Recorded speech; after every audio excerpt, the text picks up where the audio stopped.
बेटा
Nama Om Vishnu Padaya Krishna Prasthaya Bhutale Srimati Bhakti Vedanta Swami Niti Namane Namaste Sarasvati Devi Gauravani Pacharane Nivasesa Sinuvadi Paskatyade Satarane Vande Ham Shri Guru Shri Yuta Padakamalam Shri Gurun Vaishnavamscha Shri Rupam Sagrajatam Sahagana Raghunatham Vitam Samsajivam Sadvaitam Sadvadutam Parijana Sahita Krishna Chaitanya Devam Shri Radha Krishna Padam Sahagana Lavita Shri Vishakam Vitamscha Vanchakalpa Jubashaki Visnavya Vatapatitanam Pavanavyo Vaishnavya Namaha.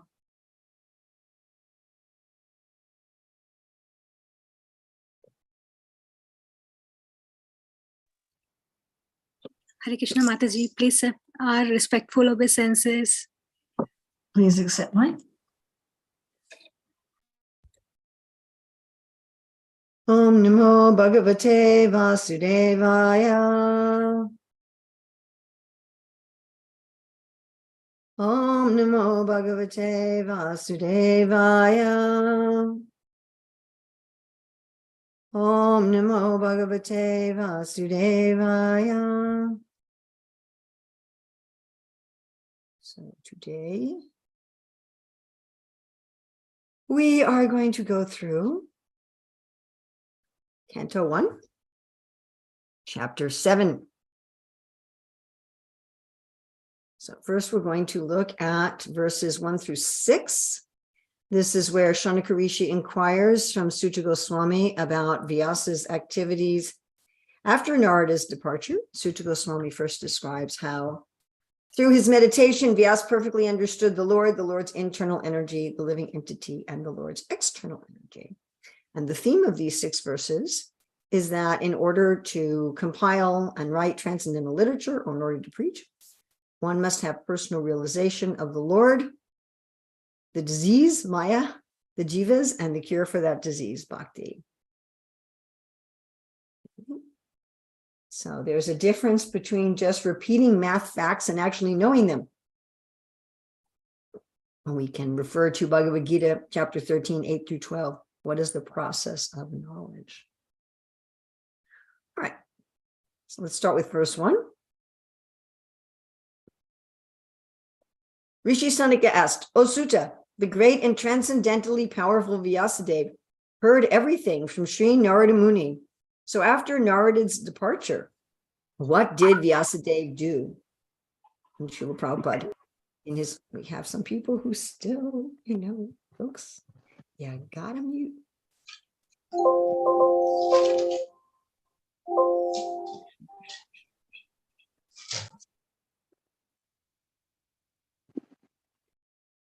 All right. Right, Srila Prabhupada comments in this purport, before commencing the great epic Srimad Bhagavatam, Srila Vyasadeva realized the whole truth by trance in devotion. And Vishnu Chakravarti Thakur comments that Vyasa sees the meaning of all scriptures while in trance. Going on to text 2. Sri Sutta said, on the western bank of the river Saraswati, which is intimately related with the Vedas, there is a cottage for meditation at Samyaprasa, which enlivens the transcendental activities of the sages. Text 3. In that place, Srila Vyasadeva, in his own ashrama, which was surrounded by berry trees, sat down to meditate after touching water for purification. And Srila Prabhupada writes in his purport to text 2, for spiritual advancement of knowledge, a suitable place and atmosphere are definitely required. An ashram is a place where spiritual culture is always foremost. The whole Varnashram system is so designed so each and every status of life, that's Brahmacharya, Grihastha, Vanaprastha, Sannyas, is called an ashrama. Vishnu Chakravarti Thakur says the word Brahma can mean Veda, truth, austerity, the Brahman, Lord Brahma, a Brahmana, and a progenitor. And that Vyasa is following Narada's instructions to meditate on the Lord. All right. Prabhupada says a suitable place and atmosphere are definitely required. Anybody have any thoughts about that? Sounds like an absolute statement. If this is that suitable place and atmosphere are definitely required. Anybody have any thoughts? Yes, Rukmini Harisevan. Mataji, we can see from the example that when we sit in the room to chant or to practice any limbs of sadhana, if the room is very neat and clean and it's in the mode of goodness, the incense is, we just offered the incense to Lord, the fragrance is coming. So this is so very natural that we come into the mood and we incline into it, and it really helps us to practice spirituality. Yes. Okay. Yes. But we have a problem here about helping and definitely required. Okay, Priya Satyabhama says if your mind is disturbed, then your sadhana gets affected and vice versa. Yes, yes. However, your mind could be disturbed in a beautiful place. Has anyone ever had a mind disturbed even in a very wonderful place? Yes. It is to eliminate the distractions and create a atmosphere which is conducive and favorable to execution of the devotional service. Very good point. I'm struggling with this absolutely required statement. I'm not struggling with it's a good idea. It helps. It matters. It makes a difference. It makes things easier. I'm not struggling with that. I'm struggling with the absolutely required. Okay, we have from Manohar Dvija, when more material discussion going on around you, even if the absolute, yes, but the discussion can be going on in your mind. I can have a material discussion going on in my mind, even if I'm sitting, at Radhakund.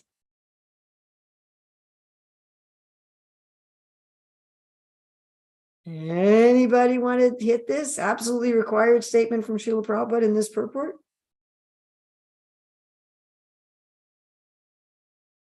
We all know it helps.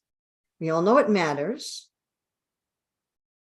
We all know it doesn't absolutely create mental peace, because we all know that we can be mentally disturbed even in a wonderful situation. But the question is the reverse. Can we be fully Krishna conscious in a terrible material situation? That's the question. Is it possible?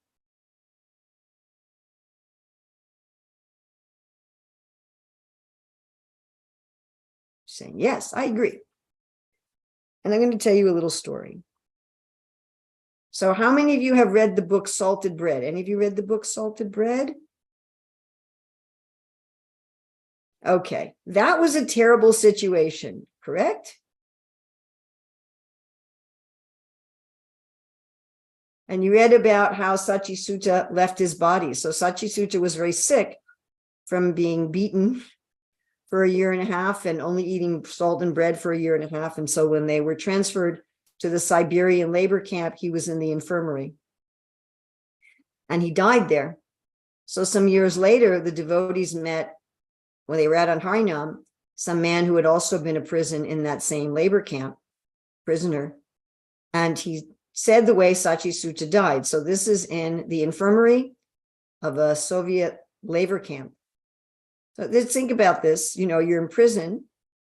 There's no prasadam. The only thing you have to eat is the bread cooked by the people who are cooking in the prison. There's no temple. There's no deities. There's not even a proper toilet. There's just a bucket in the room.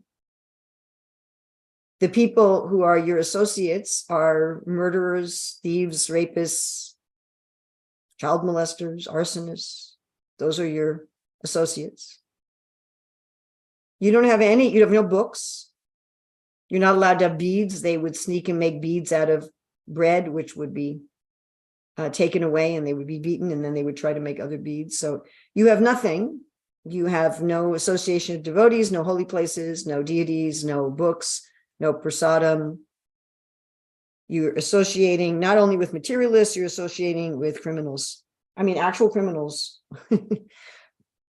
So Sachi Sutta, this other former prisoner, said Sachi Sutta got up that morning. Usually he was too sick to get out of bed, but that morning he got up.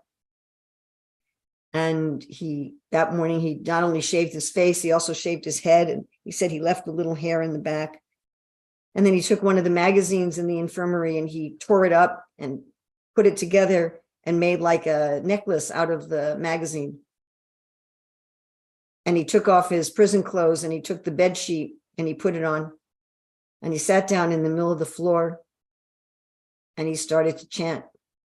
And then this former prisoner said, he said, then I left to go see the doctor.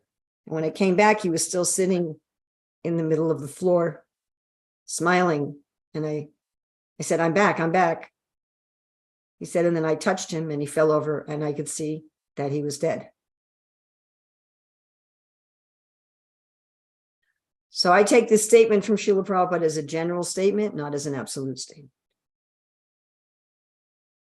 That when Prabhupada says that for spiritual advancement and knowledge, a suitable place and atmosphere are definitely required, to mean that we should do everything in our power to do that. However, if despite our best efforts, we are in a terrible situation, that bhakti is independent. Okay, let's go on. Going on text 4 and through 6. Thus he fixed his mind, this is Vyasadeva, thus he fixed his mind, perfectly engaging it by linking it in devotional service, bhakti yoga, without any tinge of materialism, and thus he saw the absolute personality of Godhead, along with his external energy, which was under full control. Due to this external energy, the living entity, although transcendental to the 3 modes of material nature, thinks of himself as a material product, and thus undergoes the reactions of material miseries. The material miseries of the living entity, which are superfluous to him, can be directly mitigated by the linking process of devotional service. But the mass of people do not know this. and therefore the learned Vyasadeva compiled this Vedic literature, which is in relation to the absolute truth. That's a very important verse. Prabhupada, in the purport of text 4, says that this must mean Bhagavan, not just Brahman. That there's a spirit. Prabhupada also talks about that there's a spiritual and material Maya, talks about darkness and light. In his purport to text 4, he talks about how the transcendent jiva thinks he's material under Maya's energy and thus suffers. And I'll quote, the present perverted way of thinking, feeling, and willing under material conditions is not natural for him, meaning the jiva, but he has his normal way of thinking, feeling, and willing. The living being in his original state is not without thinking, willing, and feeling power, unquote. And Prabhupada also talks about, and I think this is very significant, he says that the Lord does not like the jivas being in Maya, but he remains neutral for the jiva's reformation, and that sometimes Krishna comes to deliver the jivas also, and that the remedial process is surrender. Now, Prabhupada also makes a very significant statement in this purport that I mentioned yesterday that I was going to talk about today. And this statement is very much related into whether or not we have a beginningless relationship with Krishna and whether or not bhakti is part of the soul. Prabhupada says that eternal relation between the Lord and the living being is transcendental. Otherwise, the Lord would not have taken the trouble to reclaim the conditioned souls. So we have a transcendental, beginningless relationship with the Lord. He says, otherwise, why would the Lord come to get us if we weren't already connected with him?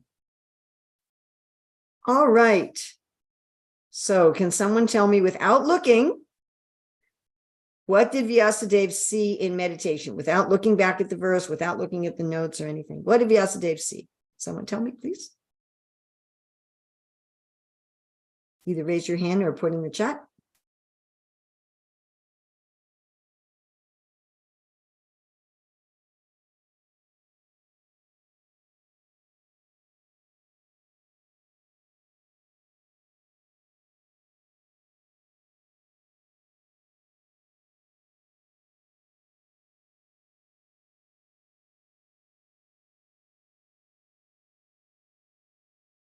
Yes, Gita Krishna.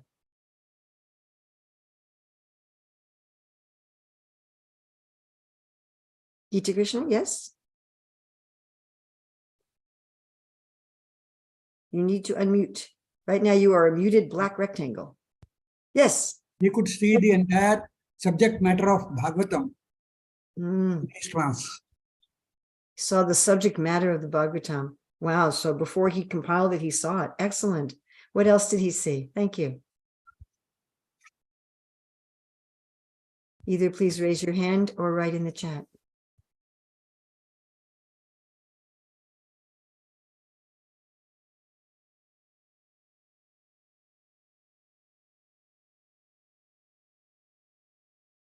Without looking.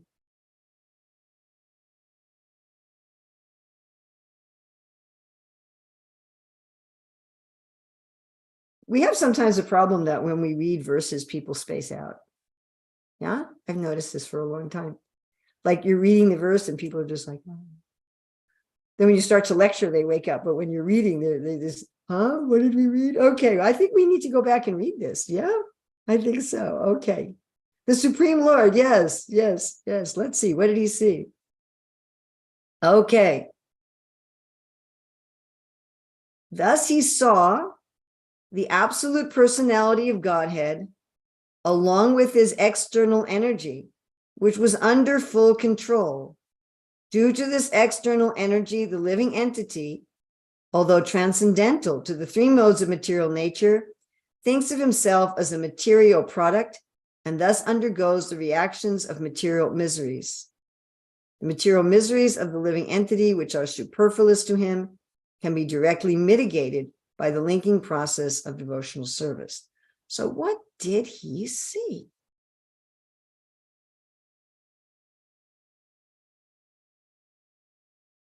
Saw the Lord, and what else did he see? Without looking. You can raise your hand or put in the chat. He saw the effect of the illusory energy on the planet and how it was affecting all the living beings. Thank you. Yes. He saw Krishna and Maya. Oh, where in your Bhakti Shastri did you learn that we have to know both Krishna and Maya? Where? Which Bhakti Shastri book? You all have Bhakti Shastri degrees, right? Or you wouldn't be here. Yes, personality of Godhead with his external energy.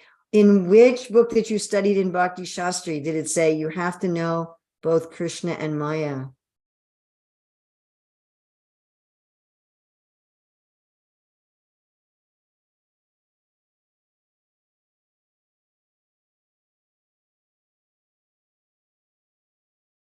In Bhagavad Gita itself, it says Maya Dakshina Prakriti Suvita Sacharanga. Bhagavad Gita, yes, indirectly. Indirectly. So Bhagavad Gita, Krishna says that. Ishopanishad, yes! Yay! Woo! Ishopanishad, twice. Right? No, sambhutam, asambhutam. You have to know what is knowledge, what is ignorance. You have to know what is eternal, what is temporary. Excellent, excellent. Indirectly in the Bhagavad Gita. I mean, if we think about chapters 13 through 17, Krishna is describing Maya. Yes? Especially 7 through 12, Krishna is describing himself as internal energy. So Krishna is indirectly, because he's giving both of those knowledge. But Ishopanishad directly says, excellent, excellent. If we had this class in person, I would give those of you, I would give Burfi to the Ishopanishad people. Okay, why is the task of the illusory energy described as thankless? Why does Prabhupada use this word thankless? He uses this in several places, but he uses it here. Why does he say thankless?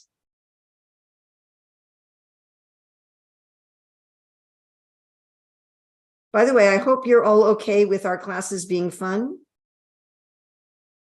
Somebody asked me a long time ago, how do I make Krishna consciousness fun for our children? And I said, Krishna is very playful. He's always having fun.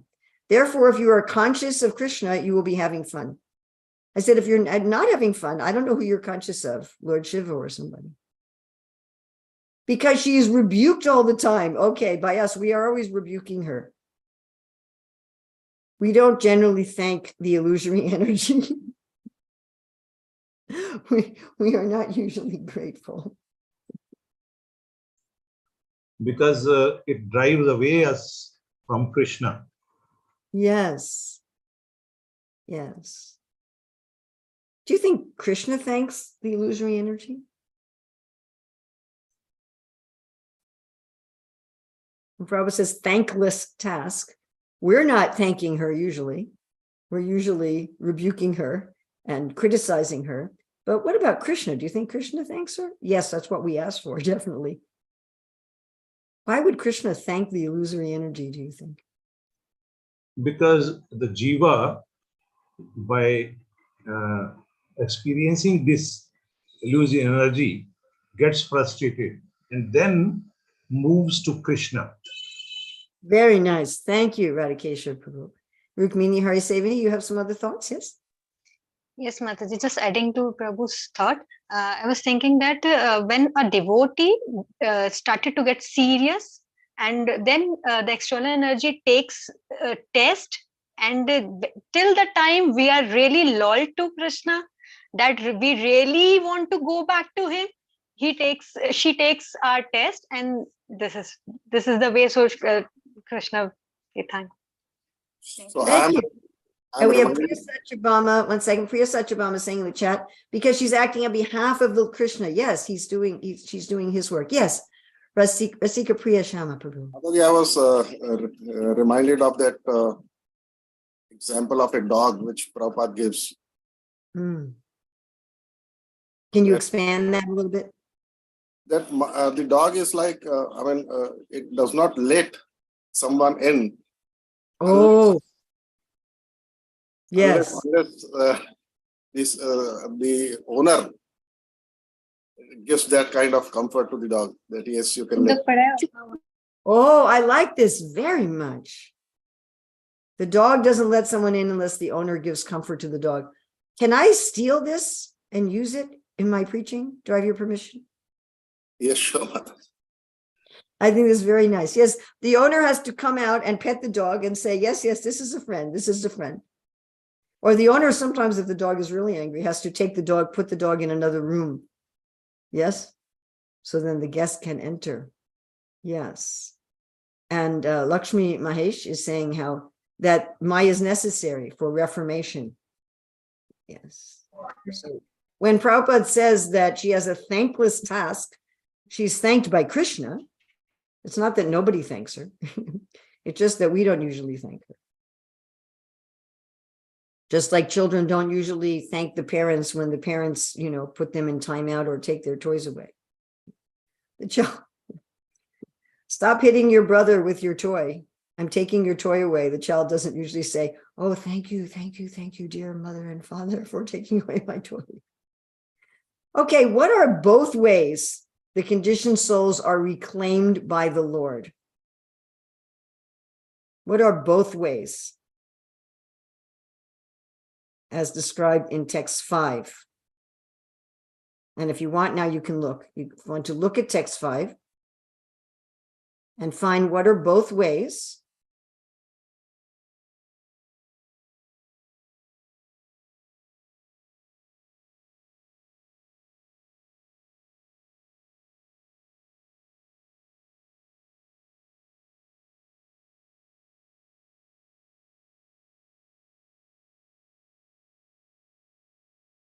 You think of it as a negative and a positive.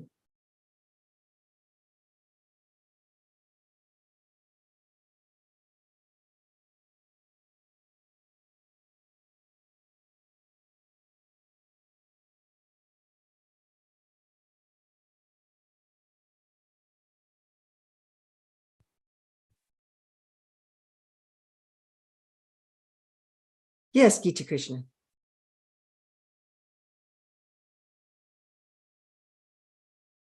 You have to unmute. By putting the jiva in this material world, that is the negative aspect, and by giving, he is acting as a spiritual master from within and without. Very nice. Very, very nice answer. Excellent, excellent. Thank you so much. All right, let's go on. Okay, looking at the purport to text 6, Prabhupada writes, revival of the dormant affection. And I want to really emphasize this word dormant means sleeping, or love of Godhead does not depend on the mechanical system of hearing and chanting, but it solely and wholly depends on the causeless mercy of the Lord. But hearing and chanting relieve miseries even before transcendental knowledge awakens. And this particular statement of Srila Prabhupada in the 6th purport has always really amazed me. It's always just really amazed me. Let's look at this again. Put this in the chat. We talked yesterday about mechanical and not mechanical service. Yes, you did your Venn diagram on that. Let's read this again. Revival of the dormant affection or love of Godhead does not depend on the mechanical system of hearing and chanting, but it solely and wholly depends on the causeless mercy of the Lord. My dear friends, always remember that God is a person. He is not a vending machine. He's not a machine. It's not that I chant 16 rounds, even if I chant 16 rounds with full attention. I read the Bhagavatam with full attention.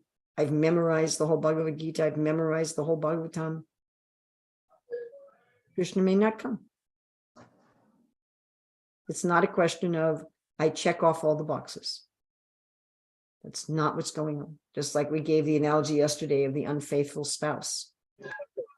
He can't come home and just say, here's a diamond bracelet, here's a dozen roses, you have to love me again.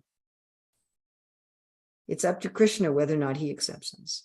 And we are chanting and hearing to revive our dormant love with him, not to try to force something through some mechanical process. Matai, I have one question. Yes. There are three types of siddhas. One is sadhana siddh, then other is nitya siddh, and third is kripa siddh. Then why we distinguish these three siddhas? What's your specific question that you have? Regarding What is the particular, can you be more specific about what your question is? when we say he is sadhana siddh, it means he became siddha because of his sadhana.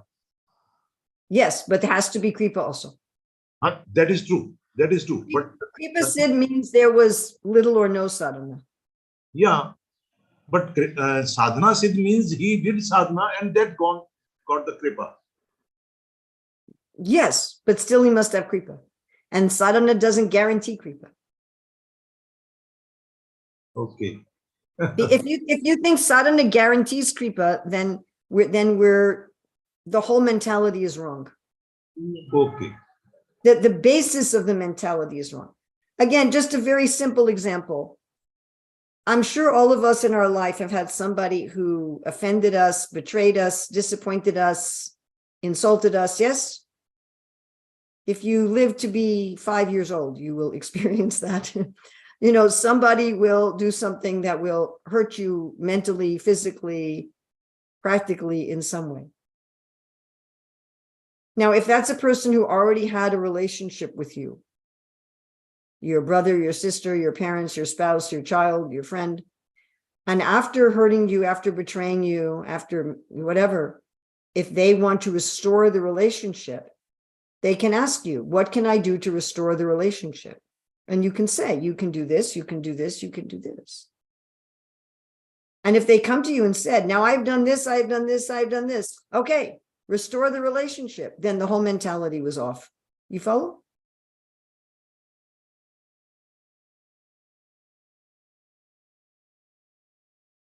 Suppose you had some friend and they're staying at your house and they stole something from you.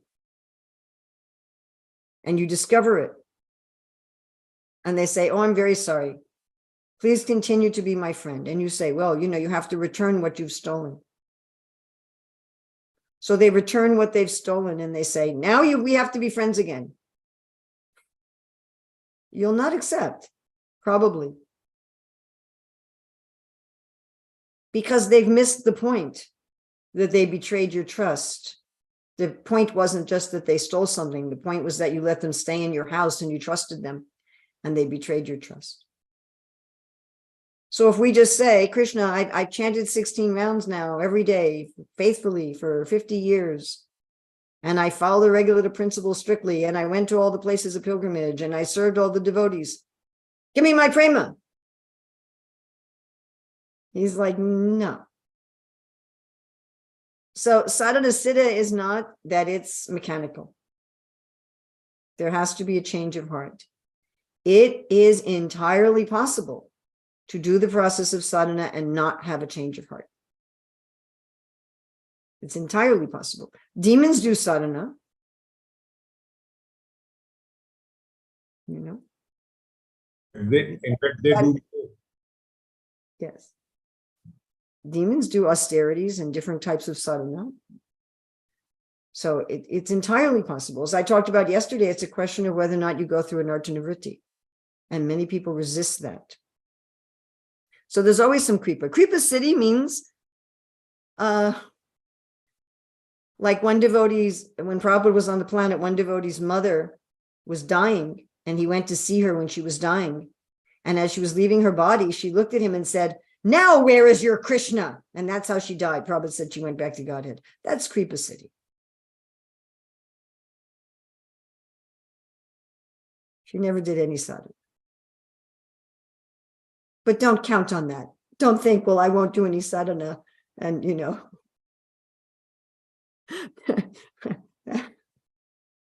not likely,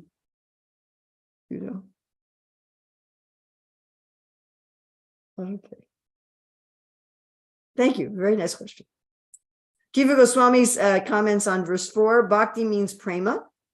And his comment on 5, he says Maya is a Shakti and Shakti has an ability to act.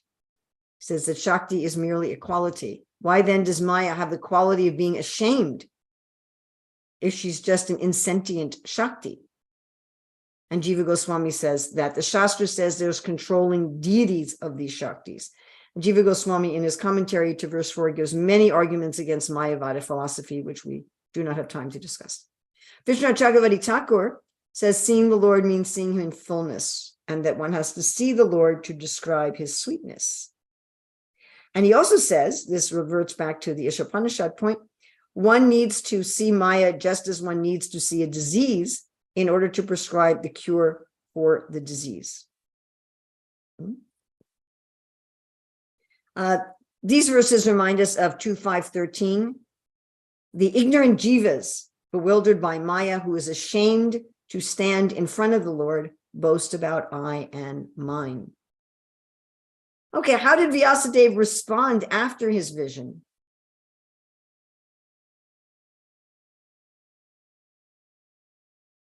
Anyone? How did Vyasadeva respond after his vision? Oh, we have a question here. Someone asks me a personal question. There's a clear process of sadhana in scriptures provided by acharyas. What causes the change of heart? Desire. Desire. Bhagavad Gita 12:9. The purpose of Abhyas Yoga is to awaken Icha, or desire. And Prabhupada says everything is seated on desire. He says that the conditioned souls can get out of the material world just by desiring to do so. One has to be open to desire. Then Krishna cleanses the heart. Yes? But Krishna will only cleanse the heart if you desire, my dear friends. If you have a cancerous tumor, there's no doctor is going to come in your house at midnight and operate on you without your desire. You have to go to the doctor. You have to submit yourself to the treatment. You have to want the tumor to be removed. Krishna removes the desire. Vidyantasta Bhadrani Vijunoti Saritsata. Krishna removes the desire. Krishna removes the anarthas. Krishna removes the contamination. Krishna pacifies the dog. Krishna locks up the dog in the room. But you have to really want to come in. So we should do our sadhana with an aim to increase our desire, not as a mechanical thing. All right, what did Vyasadeva do after he had this vision? What did he do? What did he do? What did he do? Did he just have the vision and say, oh, wow, that's cool, I had a vision? Or what did he do? He wrote the Vedic literature. He wrote the Vedic literatures, yes. Particularly the what? Srimad Bhagavatam. Particularly the Srimad Bhagavatam, yes. So we need to be empowered by the Lord and Guru. We need to get mercy and empowerment from the Lord. We cannot do service without empowerment. Okay, let's go on to the next grouping of verses, 7-11. And this is where, to save the conditioned souls from misery, Vyasadeva compiled the Bhagavatam and taught it to his son Sukadeva. Shaunaka asked Sutta why Sukadeva, who was already on the path of self-realization, took the trouble to study Bhagavatam. And Sutta replies that even liberated souls are attracted to Bhagavatam. The theme here is that when we're attracted to Krishna by hearing about him, both frees materialists from their problems, and it attracts liberated souls. And we see this power of the Bhagavatam in the interest in Krishna consciousness among all the cultures and nations of the world. Okay, let's look at 7-8. Simply by giving oral reception to this Vedic literature, the feeling for loving devotional service to Lord Krishna, the personality of Godhead, sprouts up at once to extinguish the fire of lamentation, illusion, and fearfulness. The great sage Vyasadeva, after compiling the Srimad Bhagavatam and revising it, taught it to his own son, Srila Sukadeva Goswami, who was already engaged in self-realization. And Prabhupada, in his purport to text 7, talks about how our ear protects us even when we sleep. And I quote from that purport, everyone is full of lamentation at every moment. He is after the mirage of illusory things, and he's always afraid of his supposed enemy. These are the primary symptoms of the material disease, unquote. So the idea is that when we hear about Krishna, we should get attached to him. It's this attachment to Krishna that removes our symptoms of material life. Also, Prabhupada makes this wonderful statement in this purport about how that love is often used to refer to the feeling between men and women, and therefore it's, as he says, quite appropriate to describe the relation between the Lord and the living entities of love. And Prabhupada talks about we can't get freedom from political meetings, but only from our relationship with the Lord. And he says this wonderful thing, how Bhagavatam is meant for the liberated souls like Sukadeva and Paramahamsas. But when we hear the Bhagavatam, we can become a liberated soul. And Jiva Goswami says, having already made the Bhagavatam, Vyasa revised it at this time and taught it to Sukadeva, who had realized Brahman. Vishnu Chakravarti Thakur, in his commentary to 7, says that this verse shows that Bhagavatam producing prema. Simply by hearing it, prema arises. What to speak then of the greater effect if one engages others in hearing it? What greater effect speaking it must have? And what greater effect will engaging others in speaking it produce? So we can hear it, we can get others to hear it, we can speak it, we can get others to speak it. Yes, then certainly we will get prema. And that Vyasadeva realized the superiority of prema over Brahman realization. I'd like for all of us just to take a moment to think about how we get affected. We don't have time to discuss, but just take a minute and think about how we get affected by hearing and speaking Krishna Katha. What does that do to us? How we become attracted to Krishna, how we forget our material anxieties, at least while we're hearing Krishna Katha, while we're speaking Krishna Katha. All of it goes away.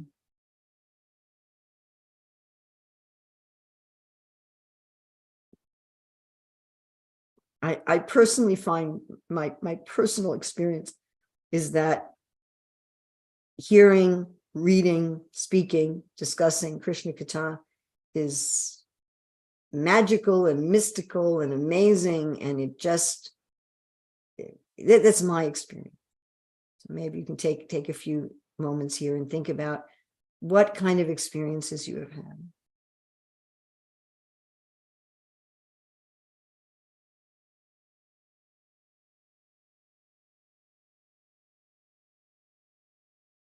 All right, now we're going to go to our famous verse.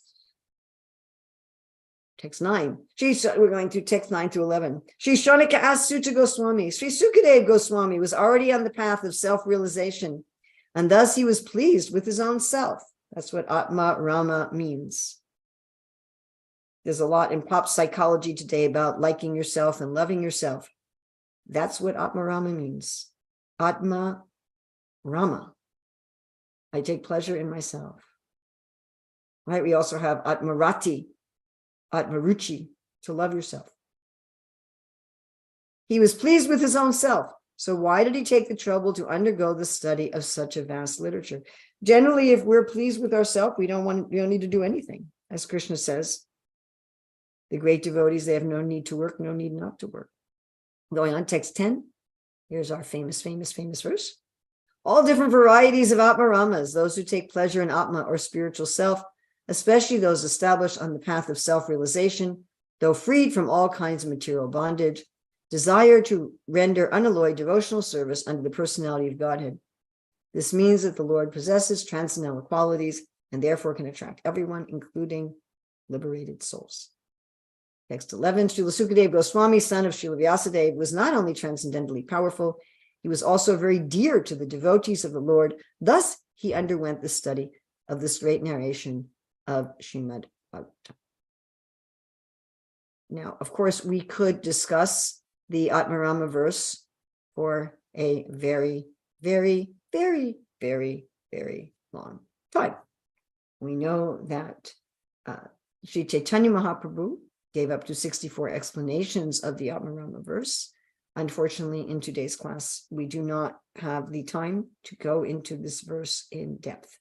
I hope that in your study of preparation for this class, you read over this verse and the purport in depth. And it's so many wonderful points. We're going to just touch on a few of them here. In his purport to text 9, Prabhupada says, those who take pleasure in the self have no interest in the pleasure of the karmis.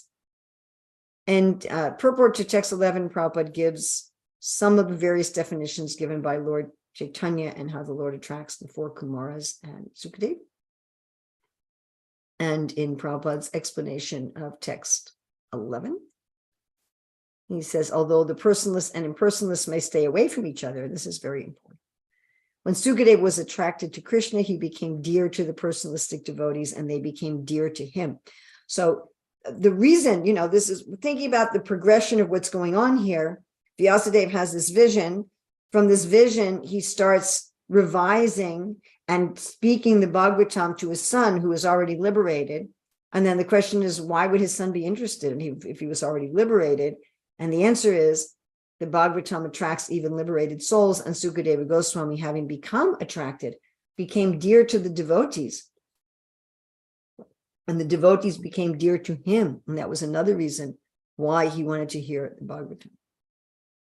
Vishnu Chakravarti Thakur, in his commentary to text 10, asks, can Bhakti deliver the liberated? Can the Bhagavatam, a scripture on Bhakti, deliver those who have surpassed scriptures? Can it work discussing a server and the served, the Lord? Deliver those who have given up all identities of ego? Can the rules of Bhakti described in the Bhagavatam deliver those who have given up all rules and prohibitions? To destroy all such protests, the verse says, Itam Bhuta Guna. The Lord has such attractive qualities that even Atmaramas become attracted. Vishnu Chakravarti Thakur, in his comments on text 11, he says, Narada attracted Vyas, Vyas attracted Sukadeva. Hearing the sweetness of Krishna broke Sukadeva's trance of Brahman realization.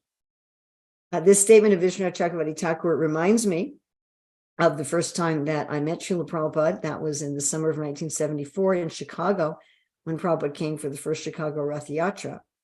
And I was there with my husband, and my father came. And my father said, I'm coming to this temple not because I am a devotee of Krishna, although he did become a devotee of Krishna in time. He said, but I'm coming to see my daughter and son-in-law. Is that okay? And Prabhupada was leaning, how about you can see me here. He was leaning back, he had his leg up like this, and he was leaning back on a cushion, and his dhoti was up around his leg. You could see his right leg and his foot. You could see his left foot. And he was just leaning back and he was smiling. He said, yes. He said, they are loving Krishna. And I was thinking, I don't know if I love Krishna. And he said, chanting and dancing are symptoms of loving Krishna. So they are loving Krishna and you are loving them. And two things that are equal to the same thing are equal to each other. So I took that very seriously, that if I could love Krishna and somebody could love me, then they would be loving Krishna.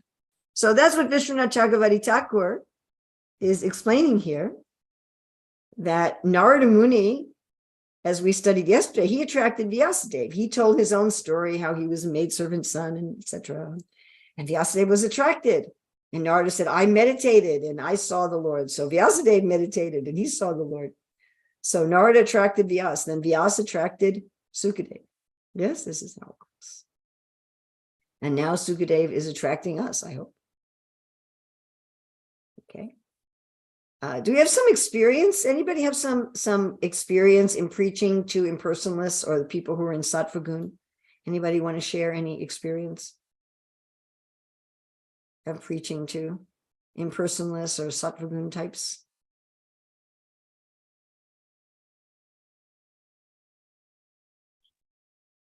Mataji, to make them realize the urgency is very, very difficult.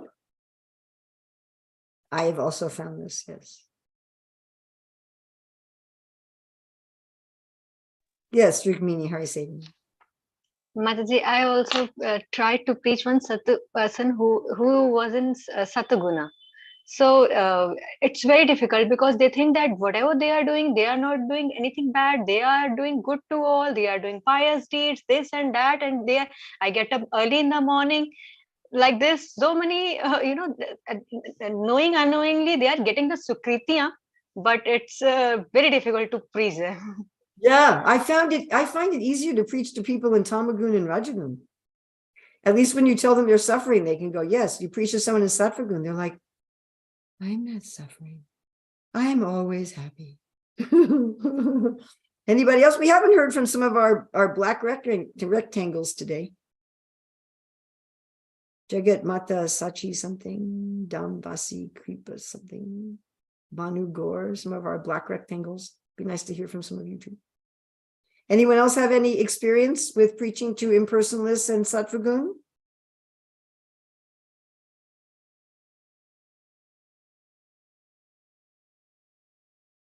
Should I tell you one of my experiences that was positive?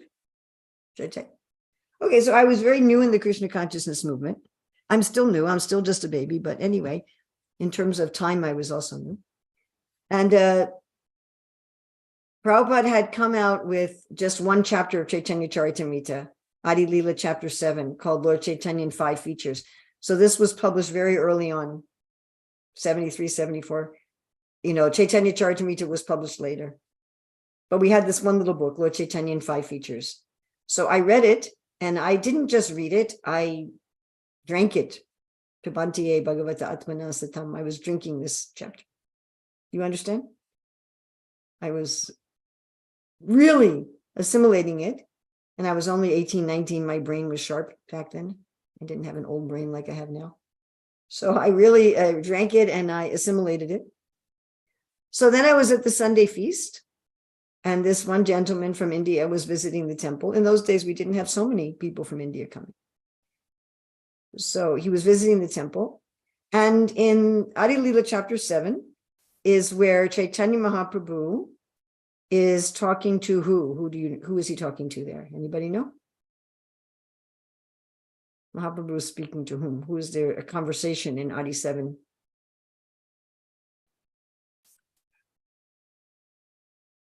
Hint, it's going to be related to what we're talking about in today's class. Oh, I'm not going on a tangent. Keshav Kashmiri, I guess. Very good guess. But no, I'm sorry. And he's talking to his spiritual master also. And Yeah, I'm sorry. But thank you for trying. I appreciate your trying. Thank you. Ramananda Roy. No, I'm so sorry. That's Madhya 8. We're in Adi 7. It's not chronological, folks. This is not about Mahaprabhu's childhood pastimes. It's actually a topic from the Madhya Leela, but it's expanded only in the Adi Leela.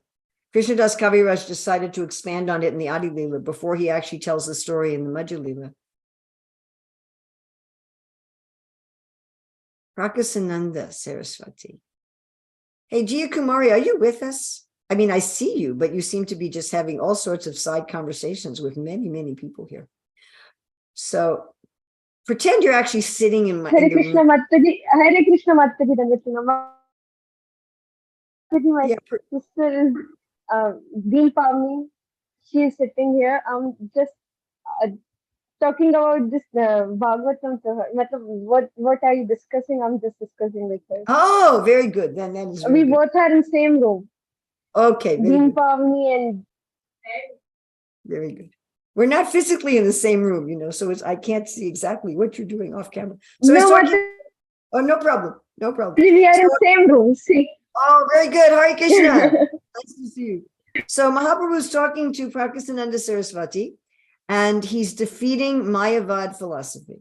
My dear friends, this discussion in Adi 7 is point by point by point by point by point. Mayavadi point, Gaudiya Vaishnav counterpoint. Mayavadi point, Gaudiya Vaishnav counterpoint. Mayavadi point, Gaudiya Vaishnav counterpoint. So having a good young brain and being very eager, I practically speaking memorized the points in this chapter. So here I am at the Sunday feast, and you know, I'm 18 or 19, I can't remember if I was 18 or 19. And there was this, you know, Indian gentleman from India, probably in his 30s or something, maybe 40s. And he came and he knew he was a Mayavadi. He was an impersonalist.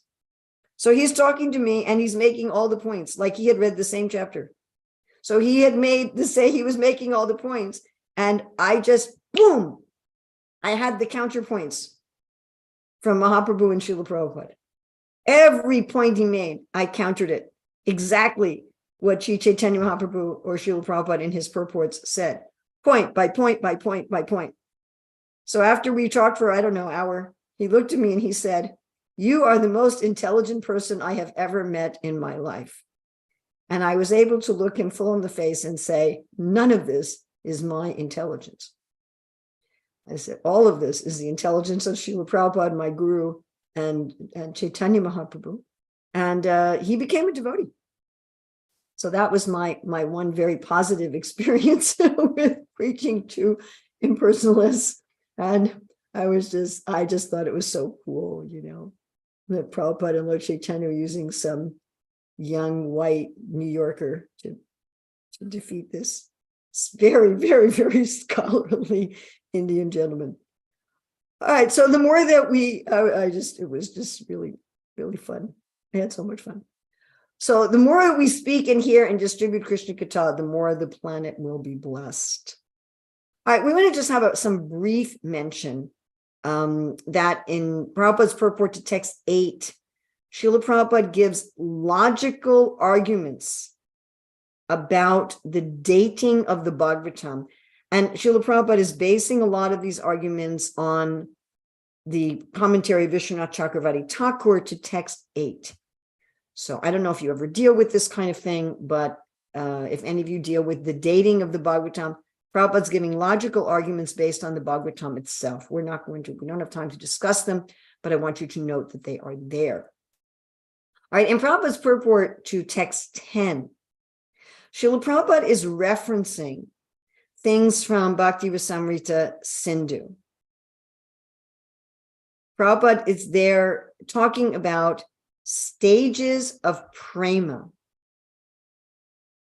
So in the Bhakti Rasamrita Sindhu, Rupa Goswami takes each of the ratis, each of the staibhavs, neutrality, servitorship, friendship, parental, and conjugal.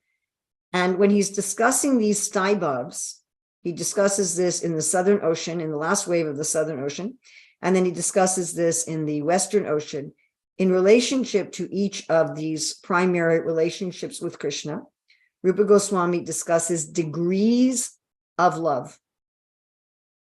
And Srila Prabhupada indicates such in his purport to text 10. So just something to note. Something else to note in Prabhupada's purport to text 10 is Prabhupada makes a statement, and it's funny, I don't know how many times I've read this section of the Bhagavatam, many, but I had always thought about this statement existing in Sanatana Goswami's commentary in Bhagavatam 10, 13, I think it's 13, where the Lord, all the cowherd boys and calves that Lord Brahma has stolen appears as Vishnu forms.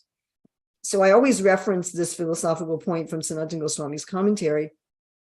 And I was reminded in preparing for this class that this point is also in Prabhupada's purport to text 10. And I'm going to put this quote in the chat. I guess those of you who watch the recording of this don't get to see the chat. So here Prabhupada says, out of one's own nature, one becomes attracted by the qualities of Lord Sri Krishna. I want you to think what that means. Amarendra Hari. Amarendra Hari, hello.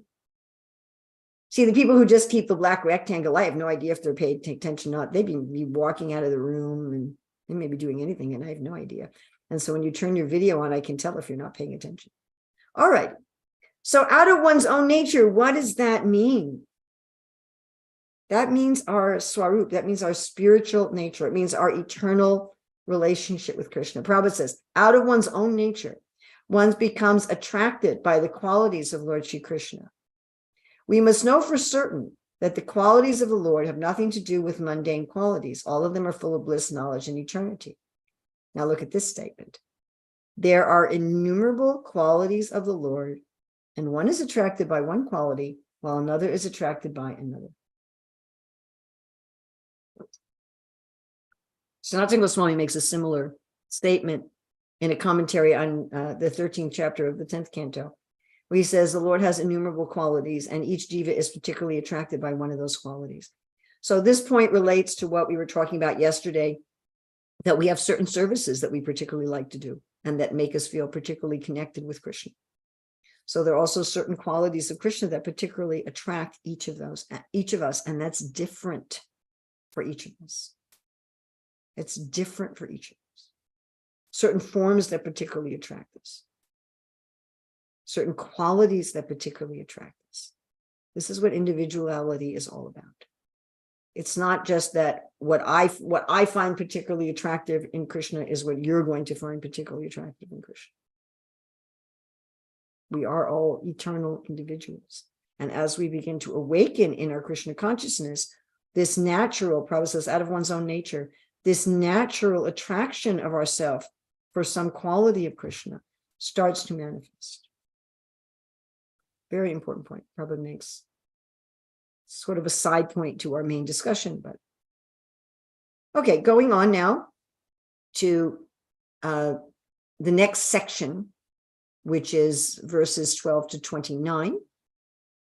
And this is about how both students and disciples should be worthy, that just having a good family or having someone as a family member is not a qualification. And in all societies, there's this problem that people try to claim qualifications through someone else. Even if you want to say, like, I can say, well, Prabhupada is my guru. Okay, well, that doesn't make me worthy just because Prabhupada is my guru. You know, we've started in ISKCON since the centennial in 96. Before that, this was not the case. From 78 to 96, such was not the case. But we started in 96 in ISKCON giving, special regard to those of us who took Diksha from Srila Prabhupada. But that's not really the point. The point is, what have we done with it? That's the point. The point is our own, not who's our father. All right, so in this section, Suja Goswami begins answering Shaunaka Rishi's earlier questions about Krishna, Maharaj Parikshit, and the Pandavas. He begins by explaining that Ashvatthama killed the 5 sleeping Pandava princes after the battle of Kurukshetra. And Ashvatthama runs away. Arjuna sets out to capture him. Ashvatthama, seeing his life in danger, releases the Brahmastra weapon. Arjuna, seeing the Brahmastra threatening him, prays to Krishna, who's driving his chariot.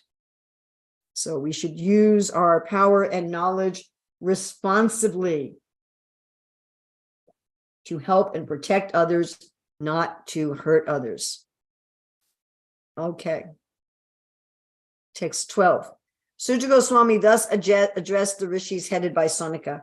Now I shall begin the transcendental narration of the Lord Sri Krishna and topics of the birth, activities, and deliverance of King Parikshit, the sage among kings, as well as topics of the renunciation of the worldly order by the sons of Pandu. Prabhupada makes a really interesting point in his purport that we call the Bhagavatam spotless because Krishna is central, whereas in the other Puranas, he's sort of peripheral. And that he also makes the point, which he makes repeatedly, that all of the Bhagavatam is important and we shouldn't jump to the 10th canto.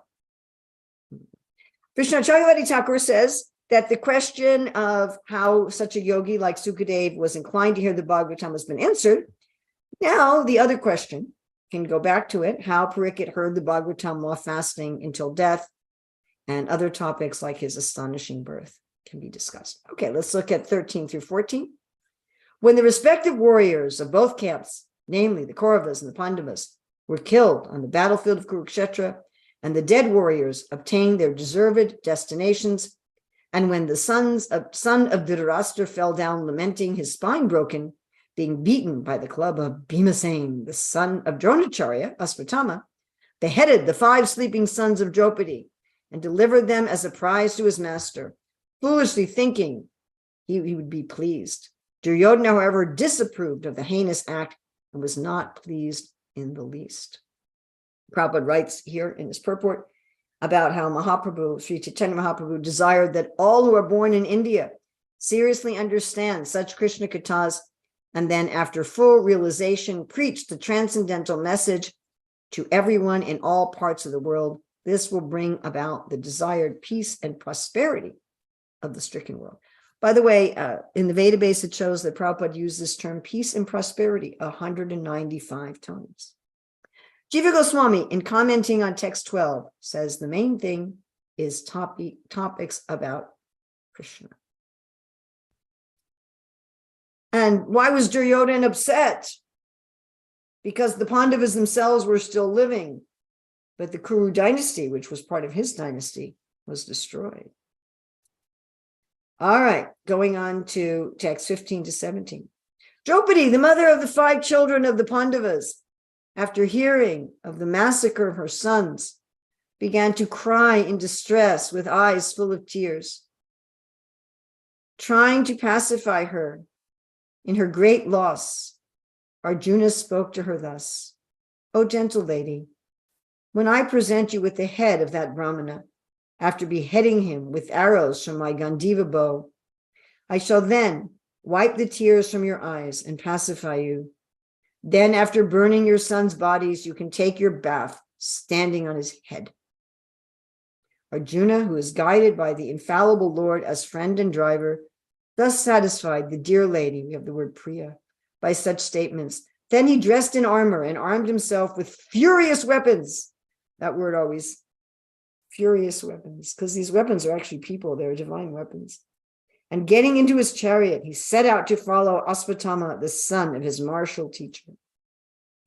Prabhupada says here, and he says a few times actually in this section, that someone who sets fire to the house, administers poison, attacks all of a sudden with deadly weapons, plunders wealth, or usurps agricultural fields, or entices one's wife, is called an aggressor and can be killed even if in a Brahmana family. So we have rules like that in modern law, self-defense, things like that. All right. Going on to 17 and 18. Asvatthama, the murderer of the princes, seeing from a great distance Arjuna coming at him with great speed, fled in his chariot, panic-stricken, just to save his life, as Brahma fled in fear from Shiva. Interesting purport there. Prabhupada talks about how there's 2 different readings of this verse. And one reading is that when Lord Brahma was chasing his daughter, that Lord Shiva became very angry and threw a weapon at Lord Brahma. So I thought that was very interesting. I thought it was very interesting in terms of dealing today with child abusers.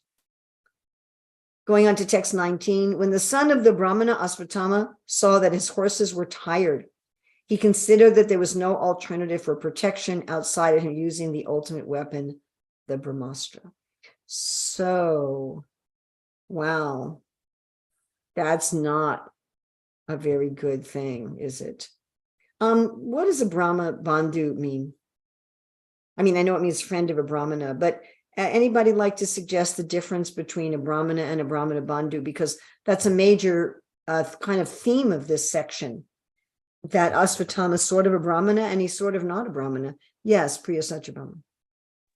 Swaraji, Brahmana is one who has properly qualities of a Brahman, but the Brahman Bandhu is one who doesn't have qualities of a Brahman, but is born in a Brahman family. Yes, okay, that could be one explanation. Thank you. And that's the one generally given. You're born in a Brahmana family, but you don't actually have qualifications. Could it mean something else besides just being born in a Brahmana family? I sort of alluded to this a little earlier.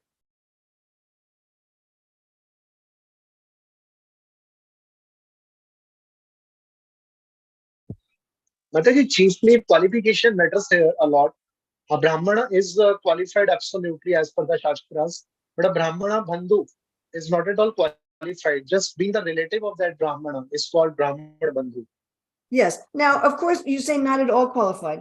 Asvatthama definitely had some of the Brahminical qualifications. I wouldn't say he was not at all qualified. And he certainly had Brahminical power. One reason that people in former times respected Brahmanas is that they had a lot of power.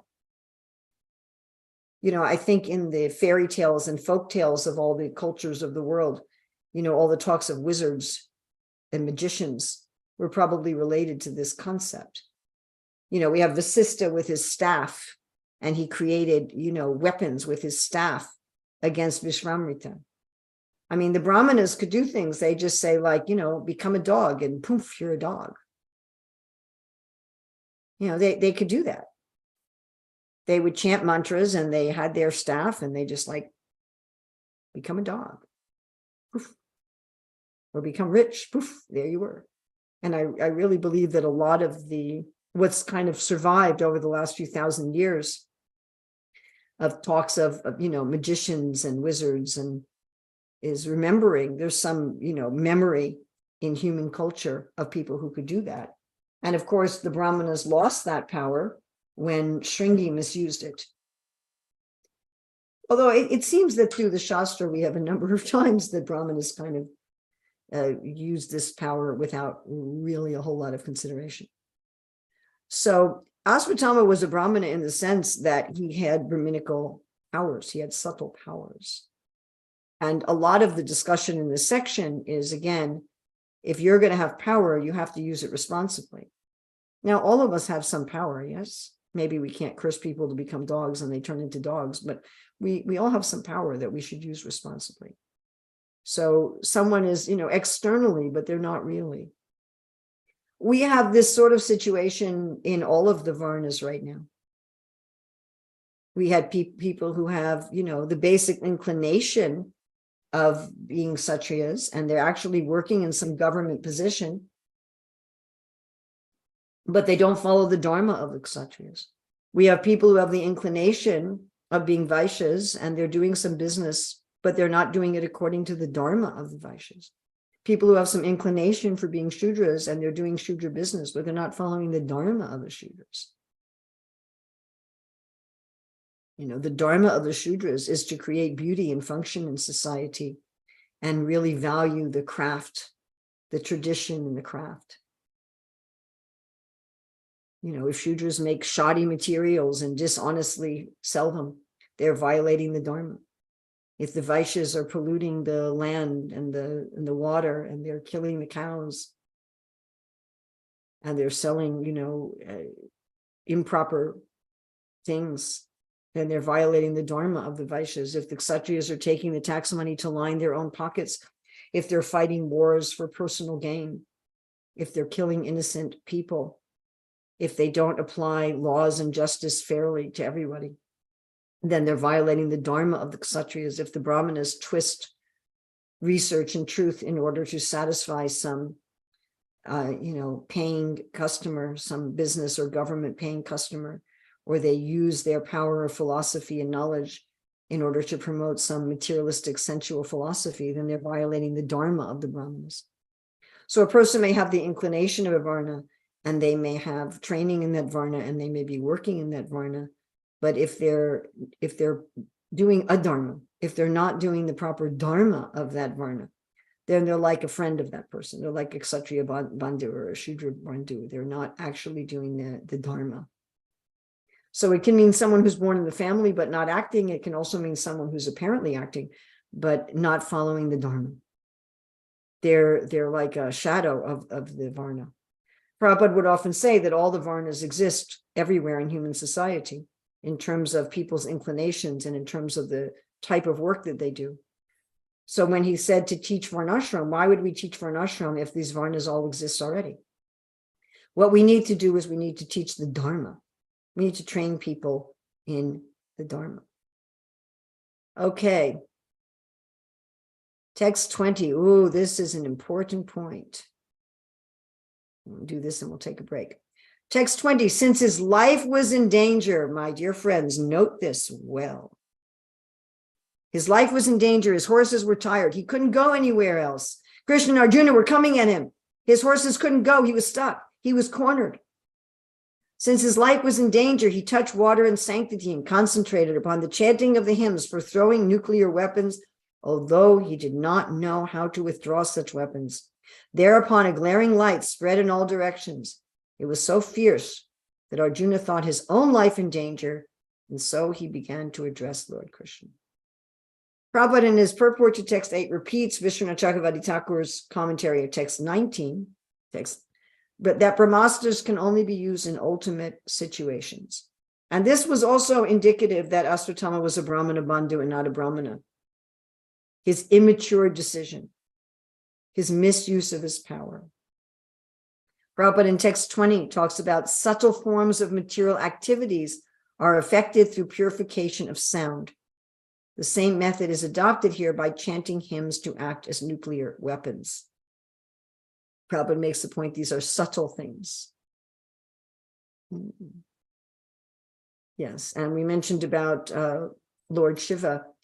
So Prabhupada talks about this in the purport, but also Vishnu Chakravarti Thakur in his purport to text 8 talks about how Lord Shiva went against Lord Brahma. So I just want to, before we take a break, I just want to talk a little bit about what happens when we feel threatened. What happens when we feel threatened? My dear friends, this is a very important point. As spirit souls, we are eternal and we cannot be harmed by anyone or anything. However, our material bodies are very fragile, yes? Very fragile. Yes. The fight and flight, also freeze. It's flight, fight, flight, and freeze. Yes. It's what we call the sympathetic nervous system.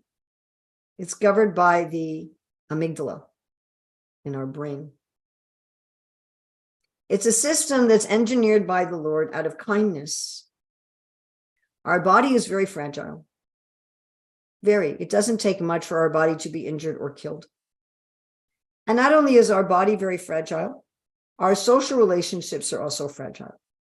And as social beings, we feel dependent on our social relationships for our actual survival. After all, if our family and friends and social environment, if they're angry with us, maybe we won't get food or shelter or anything interesting to do. So we can feel just as threatened by someone insulting us as by a tiger or a snake. Actually, Krishna says in the 11th canto that even sadhus have trouble resettling their minds after hearing harsh words, which can penetrate the heart more than an arrow.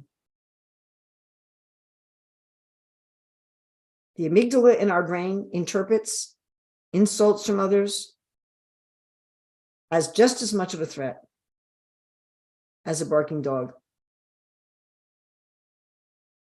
And when the amygdala decides that we might be in danger, it turns on the sympathetic nervous system and it floods our body with stress hormones like cortisol and adrenaline to get us ready to fight, to run away, or to freeze. But these chemicals in our body do something else too. They put energy into our arms and legs. They take energy away from other things. They start our breathing very fast in the upper chest. They turn off higher order thinking skills. We're not able to do calculus problems or think much about philosophy. Our digestion stops. Our immune system stops. All these are shut off because the amygdala thinks I'm in an emergency. In this state, we feel something that we could call fear or anger. These things are also, the system is also set off by extreme guilt and shame. In this state, we're not intelligent. Right? What does Krishna say happen when we're affected by anger? We lose our intelligence, we lose our memory, we fall down into the material pool. This state of the body and the mind is designed for our protection from danger. It is a merciful system of a very loving Lord, that if there's a cobra in our path or someone is threatening us, that we will get a spurt of raw, unthinking energy for self-preservation. However, in this state, we don't have much intelligence. And we will prioritize our own survival over almost anything else. This state is also activated to a lesser extent if we're very hungry, or we're very tired, or we're sick, where our brain feels that it has to prioritize our self-preservation, and therefore we lose our patience with other people. Our brain doesn't want us to be patient with other people. Our brain wants us to eat. Our brain doesn't want us to give away all of our food and take care of other people. It wants us to eat. But we should be extremely careful. This system has its place. It has its benefit. It's a loving system, but we should be very, very, very careful. Because under the control of these chemicals, these biochemicals in our body, we lose our concern for anything except our immediate survival. And even someone like Asvatthama, who frankly was a lot more elevated than most of us right now, he lost his intelligence. He threw a weapon that would destroy the world, that could affect the whole universe, and would definitely destroy him also. Under the influence of our sympathetic nervous system, we can destroy relationships, we can destroy opportunities, we can destroy our spiritual life, we can destroy our health. It has its place. It has its good and beneficial function, but we should learn techniques by which we can quickly reestablish our parasympathetic nervous system and go back to a state of mental calm and mental peace and mental clarity, where we can remember that I am a soul and no one can harm me. Mare Krishna Rake Ke, Rake Krishna Mare Ke, and be ready to surrender. This is not by trying to repress the fight and flight response, but by ignoring it, by detaching from it, by observing it, by saying, it's not me. Oh, the alarm system's gone off. Krishna engineered this alarm system for my protection. Oh, the alarm system's gone off. Is there just a chapati on the stove, or is there actually a fire? You follow?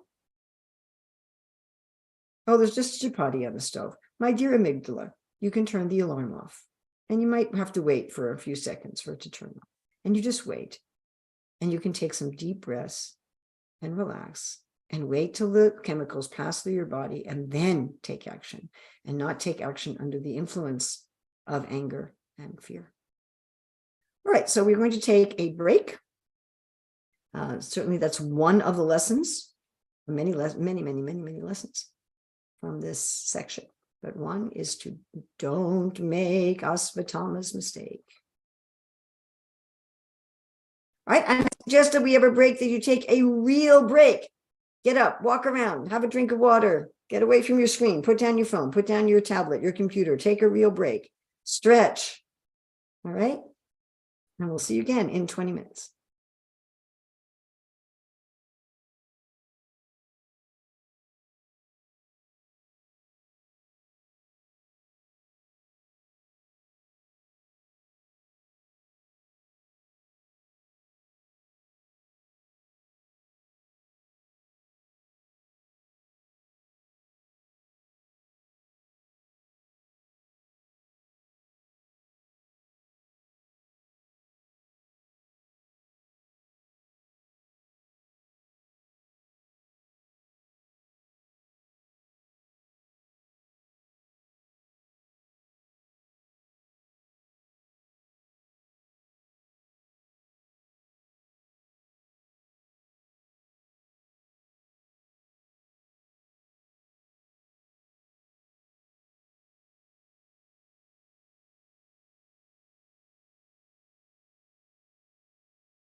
So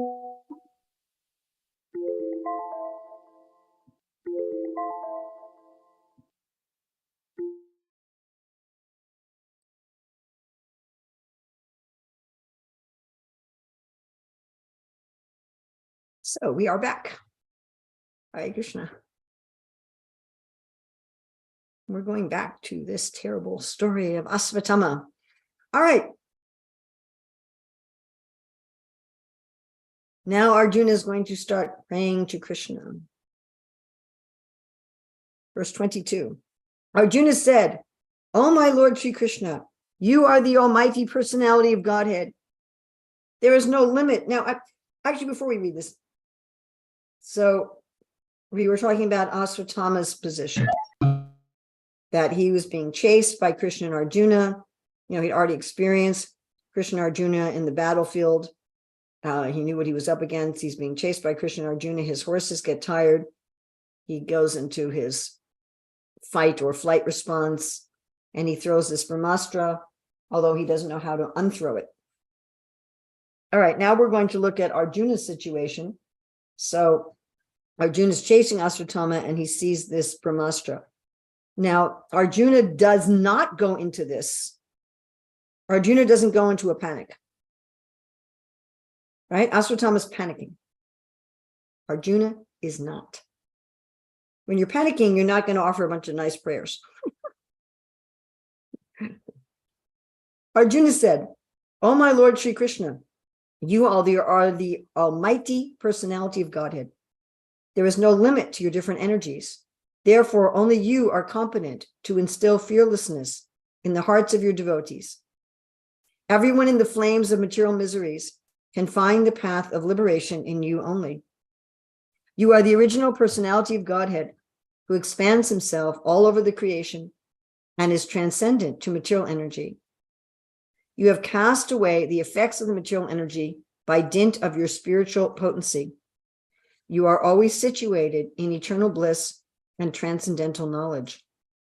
So again, I'd like it just to think about Arjuna's situation and his mood when he is asking this, right? When he's saying these things, what is his mood? It's I find it, completely extraordinary to be able to do this in this kind of a situation.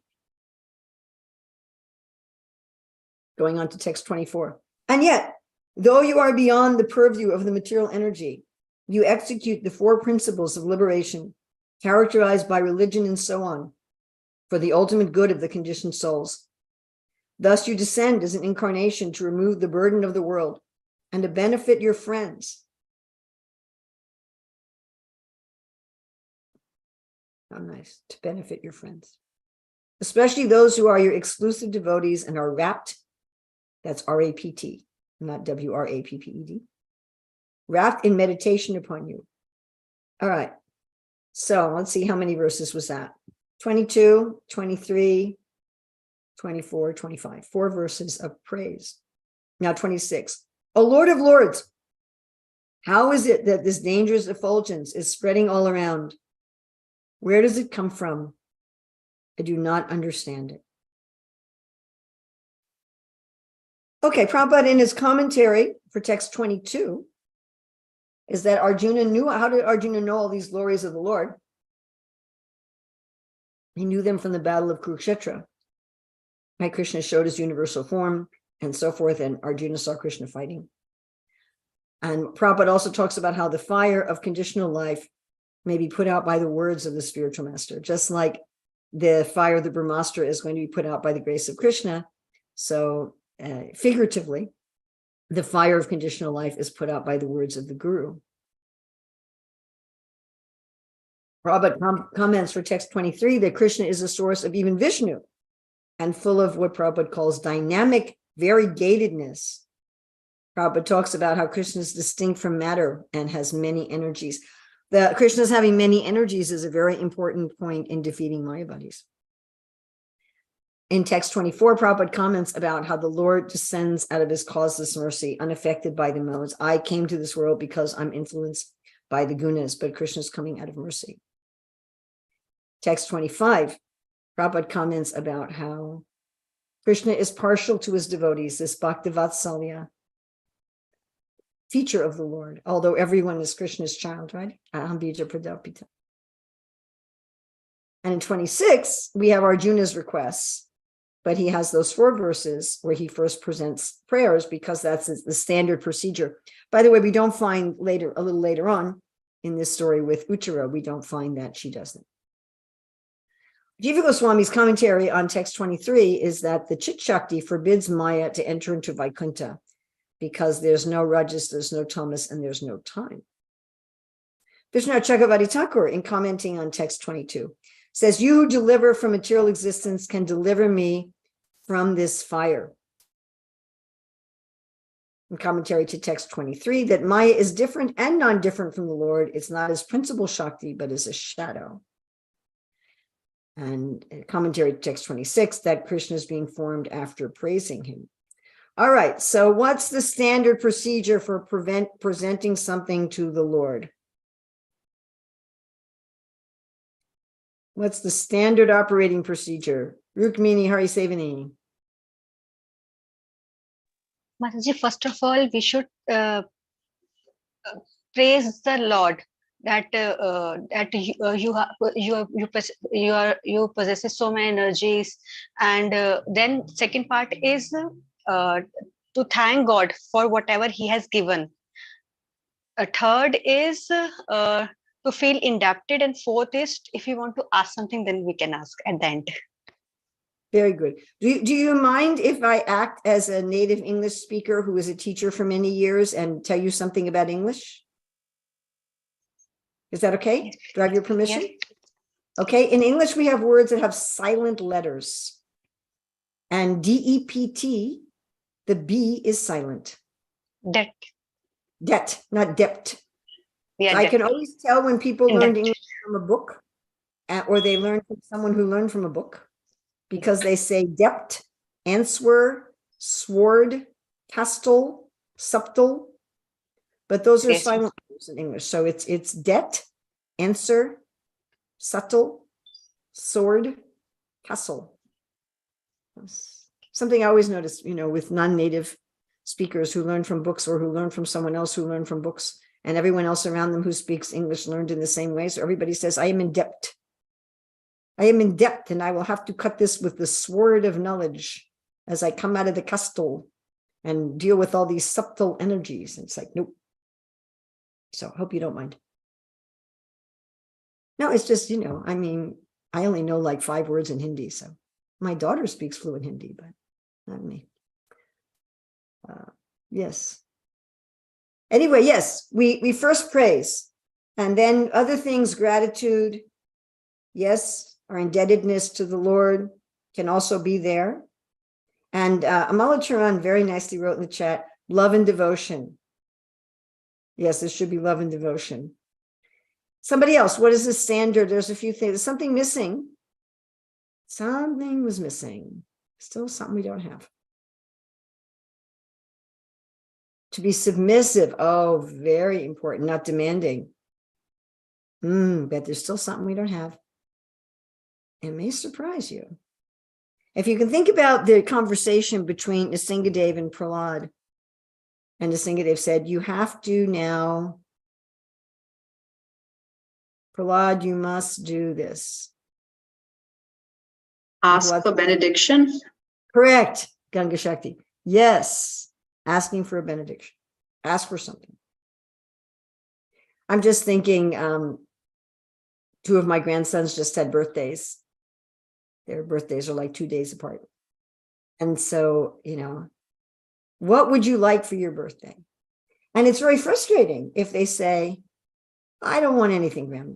I want to give them something. You understand? There's nothing I want. Then I feel frustrated. So Nrsingadev, after Prahlad glorifies him, he said, ask for a benediction. And Prahlad says, I'm not a merchant. And Nrsingadev said, it's my pastime to give benedictions. I like giving benedictions. Ask for a benediction. Just when we're chanting Hare Krishna, Krishna is asking, what do you want? What do you want? Satyananda Maharaj talks about how if one's doing parikrama of Govardhan, that Govardhan is going and saying, so what do you want? What do you want? What do you want? You know, if I call you on the phone, you're going to ask, what do you want? I come to your door. Hello, can I come in? Sure. What do you want? Now, I might say, hey, I just want to hang out. I might say that. The devotee might say, my dear Lord, I just want to serve you. I just want to be with you. That's fine. That's an okay. It's not that you have to ask for a new car. It's not like we're required in a prayer to ask for, our auntie to be cured of cancer, or to get some money, or get a car, or pass our exams. Or we can say, my dear Lord, the benediction I want is that I can always think of you. The benediction I want is that I can always stay with devotees. The benediction I want is that I can always remember your glories. That's fine for a benediction. Or my dear Lord, I just want to be with you and serve you.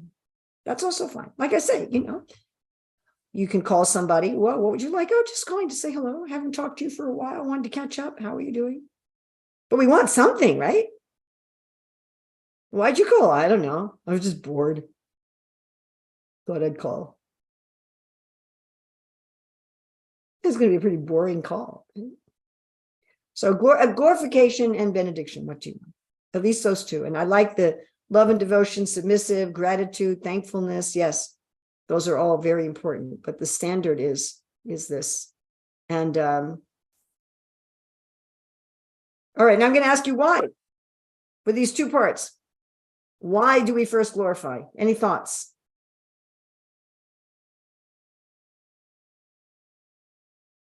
It helps us to understand and realize whom we are dealing with. Like that, yes. And Rasika Priya Shama must have some child near their keyboard. Okay. Sorry, Mataji.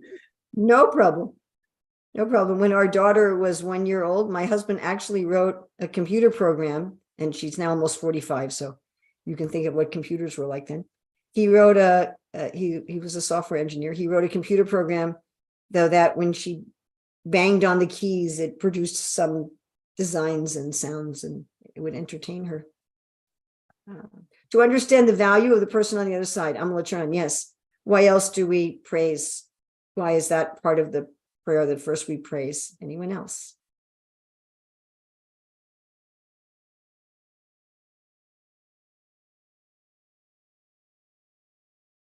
To show respect, okay?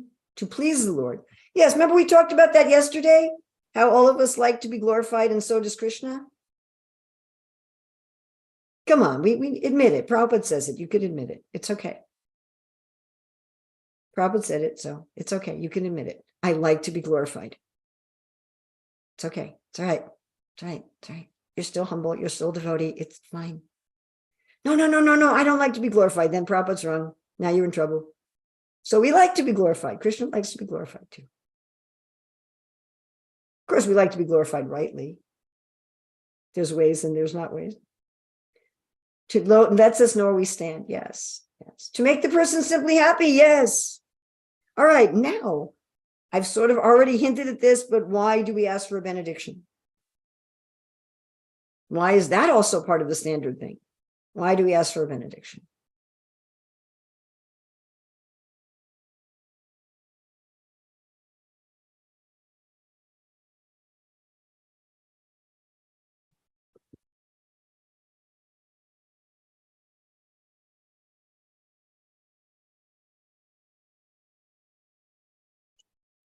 Benediction is like a form of reciprocation from the Lord, and we all like to have a reciprocal relationship. Yes, and this is what Priya Satyabhama is also right, because of our relationship. Yes. Again, it can be, otherwise it's kind of a disturbance. And also showing our dependence on the Lord. It also does show our dependence on the Lord, yes. Yes. But otherwise it's a disturbance. If I call you, or I knock on your door, I write you a letter with no purpose, it's a disturbance. Do you ever have anybody do that to you? And it's like, so what is it you want? Again, the purpose can be, I just, let's just sit and talk about what we did today. My father used to call me every Saturday just to catch up and say hello, but that's also a purpose. So that's also a benediction. What would you like? I'd like a half an hour to just be with you and go for a walk and have a talk. Prabhupada said in the spiritual prayers of Lala Sammayi are not sense gratification. Right? Nectar devotion, Bhakti Rasamrita Sindhu. And Prabhupada also says, right, to want what is natural is not a desire. So even the pure devotees. Oh, Krishna, I want to decorate with sandalwood pulp. I want to fan you. Yes, to serve some purpose of service. Okay, Prabhupada says something interesting in verse 23. He says, like the darkness depends on the existence of the sun. So maybe we can look at text 23 and see what does Srila Prabhupada say there. Okay. So I'm going to just share this. Okay. So text 23.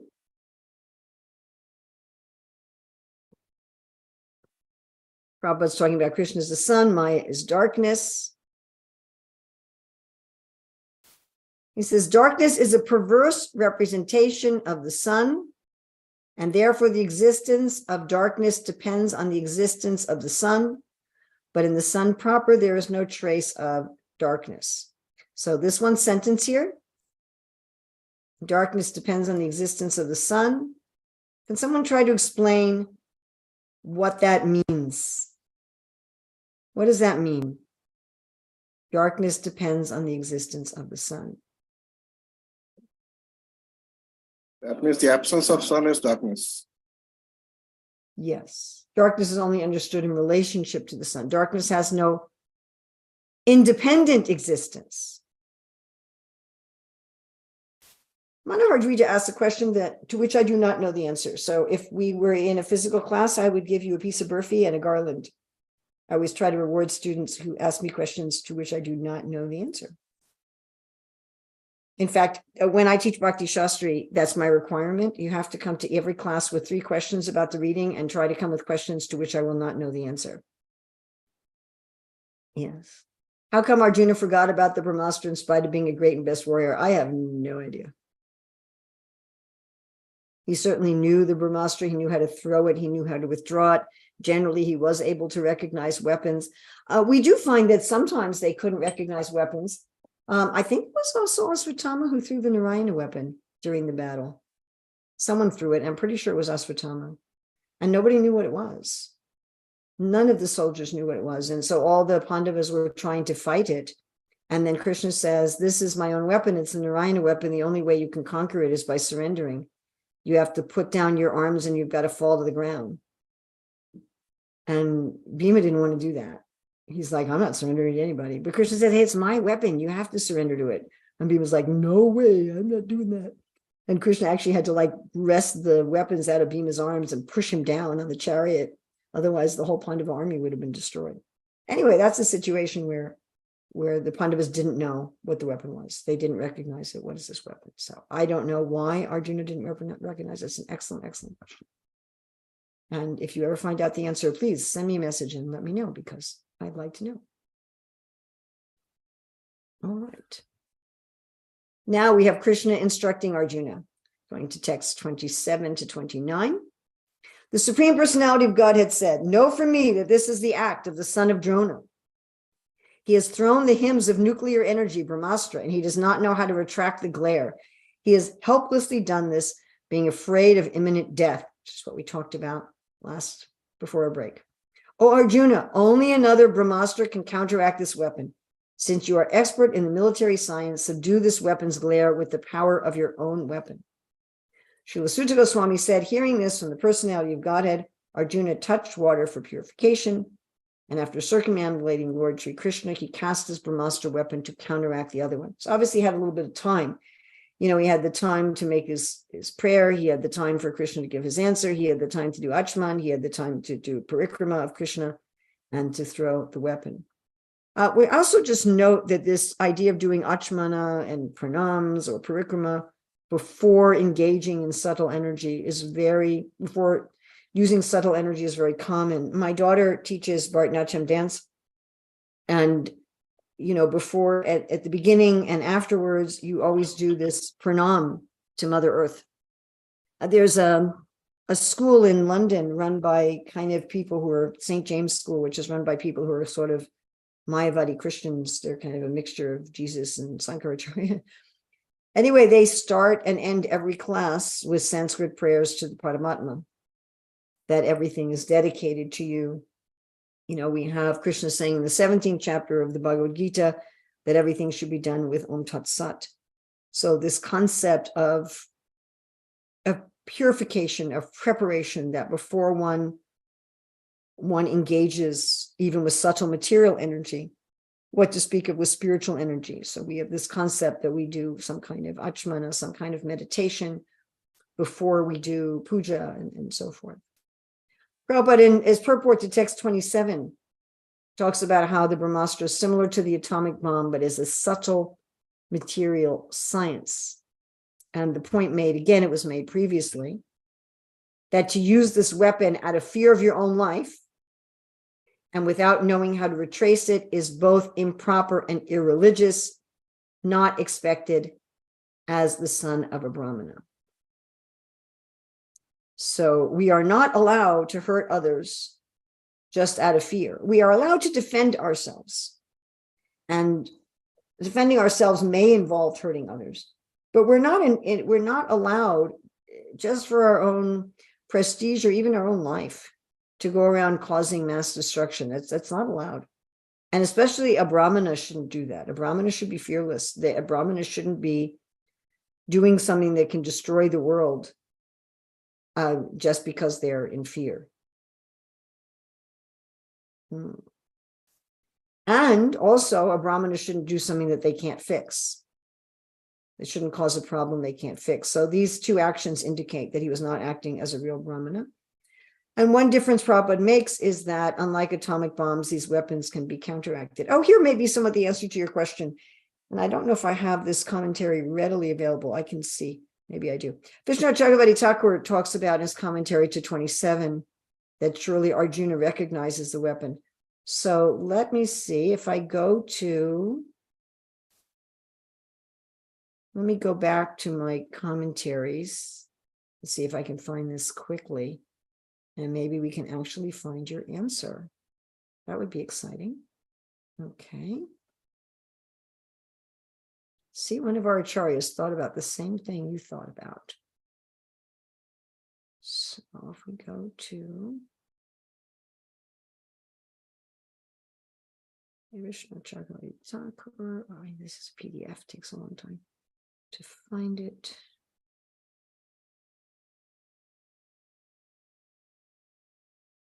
Okay, 1727. That's one of the nice things about giving class over Zoom and having my computer with me, that I can just look stuff up.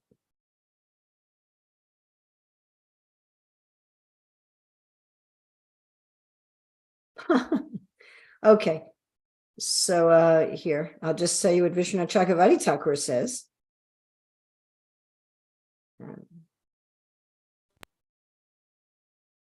So here Bhanu Swami is translating. The Lord said, you know that what is displayed here by Asvatthama is the Brahmastra.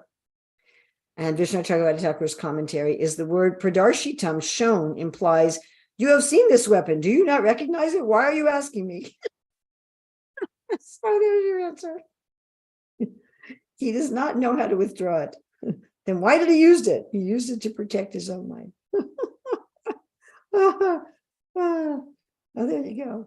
So Vishnu Chakravarti Thakur had the same question and said, not only did Vishnu Chakravarti Thakur have the same question, Krishna had the same question. And Krishna was basically implying You already know what this is. Why are you asking me what is this? I was just thinking, sometimes as a teacher, it's like that. I have one devotee particularly who asked me a lot of questions. And many times I say to her, you already know the answer to this question. Why are you asking me?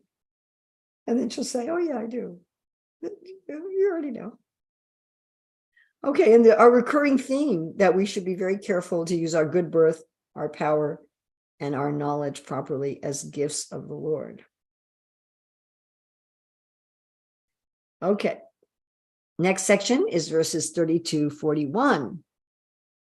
So in this world, we have Yada Yadahi Dharmasya Glanir Bhavati Bharja Bhutanam Adharmasya Tadatmanam Sujamyam. So in this world, we constantly have to destroy adharma and reestablish dharma to protect devotees and punish evildoers. It's like you always have to clean your room. You always have to wash your body. You always have to wash your clothes. You can't say, I cleaned my room last week. Why do I have to clean it again? I took a shower yesterday. Why do I have to take a shower again? Constantly, right? So here's where Arjuna neutralizes the Brahmastra and then captures and binds Asvatthama. Krishna tells Arjuna that Asvatthama should be killed, and Arjuna brings Asvatthama back to the Pandava camp.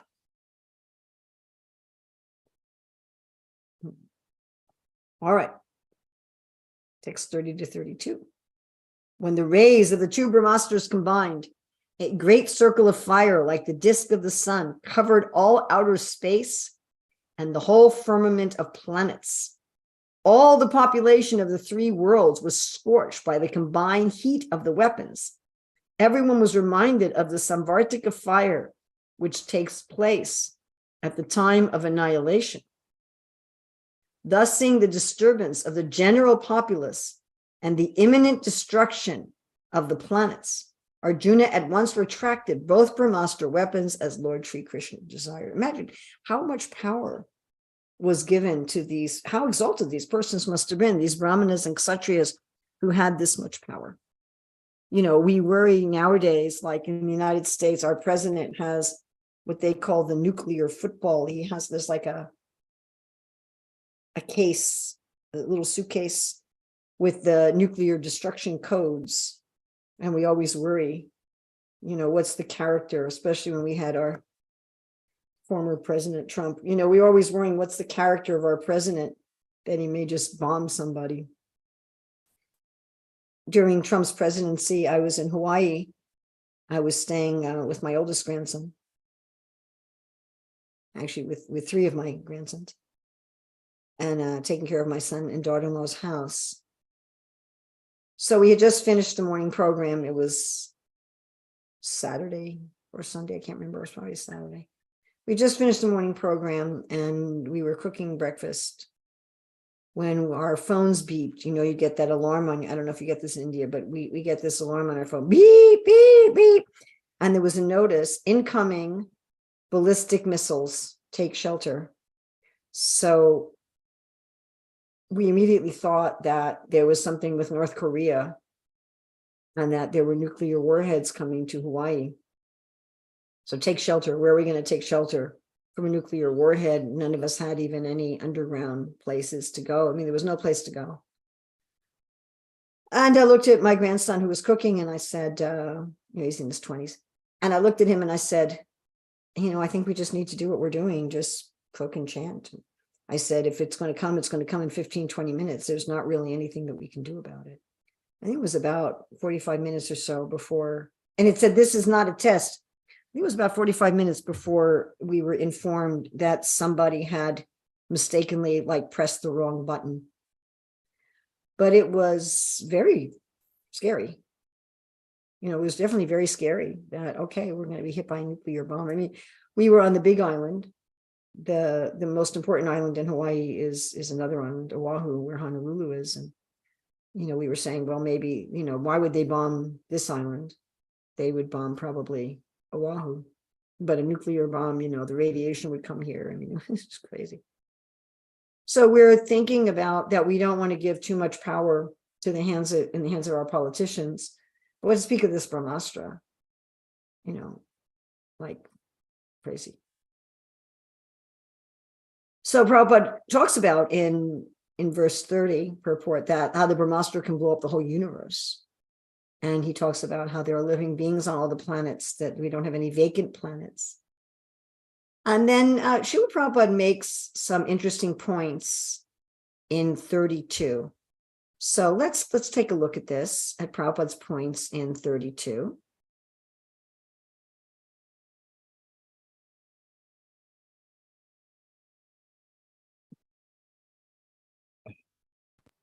All right. Short purport. Prabhupada writes, the theory that modern atomic bomb explosions can annihilate the world is childish imagination. Now, I want you to remember what we're saying, because I'm going to ask you to write these points from memory in a moment. So especially you black rectangles that I don't even know if you're there or not, please pay attention. First of all, the atomic energy is not powerful enough to destroy the world. Secondly, ultimately it all rests on the supreme will of the Supreme Lord, because without his will or sanction, nothing can be built up or destroyed. It is foolish also, this third point, that natural laws are ultimately powerful. Material nature's laws works under the direction of the Lord as confirmed in the Bhagavad Gita. The Lord says there that natural laws work under his supervision. The world can be destroyed only by the will of the Lord and not by the whims of tiny politicians. Okay. So, please write in the chat what were our Srila Prabhupada's points without looking.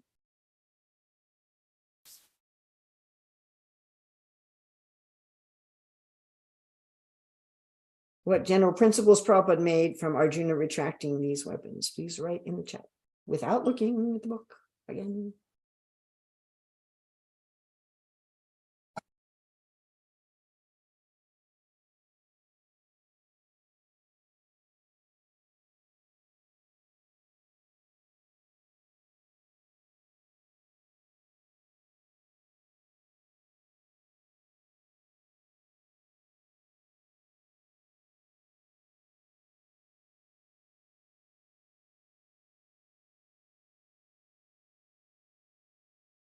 See if you can get all the points.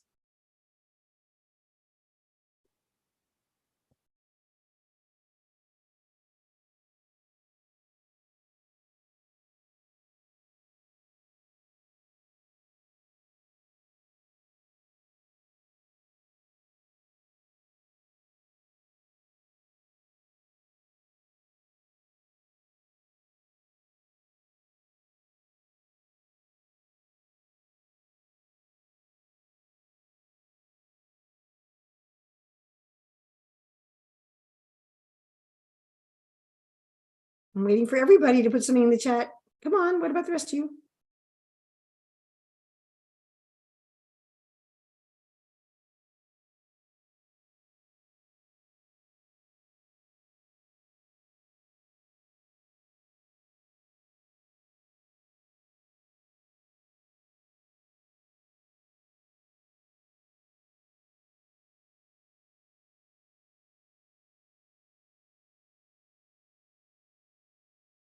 Okay, yes, Ganga Shakti got, yes, yes. Okay, good. Rukmini Harisevani, excellent.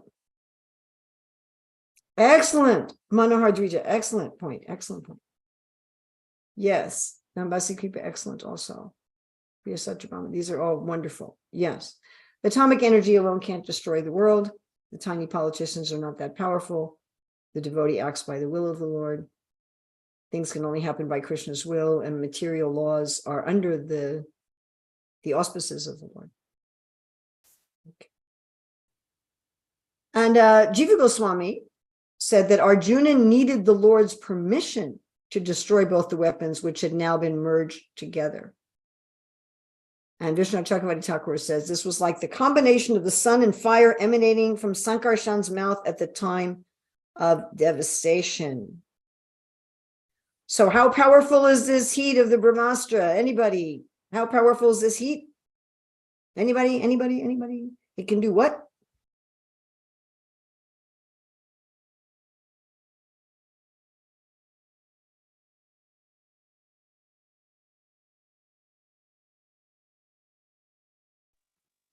Mataji, one thing is coming to my mind that if even 1 millimeter sun comes nearer to Earth, Earth will be burned. So like this, I can imagine that how the picture will be like both the weapons are coming together and how much the heat will be. Thank you. Thank you. You destroy the whole universe. The universe is pretty big, folks. This must and Ashwatthama is doing this to save his own life after he's killed sleeping people. Just imagine. You know, we think about this too. Someone does something wrong and then they're going to get in trouble. Right? Does this happen in modern law enforcement? Somebody commits a crime and the police officers are chasing them and the person doesn't want to get captured and go to prison. So he just shoots at the police officers and the passerbys. Yes? Does this happen? Or somebody gets angry. They were fired from their job and they go into their workplace and they shoot people. This is like what Ashwatthama was doing. You know, I've done something wrong and I'm about to get caught, so let me kill everybody.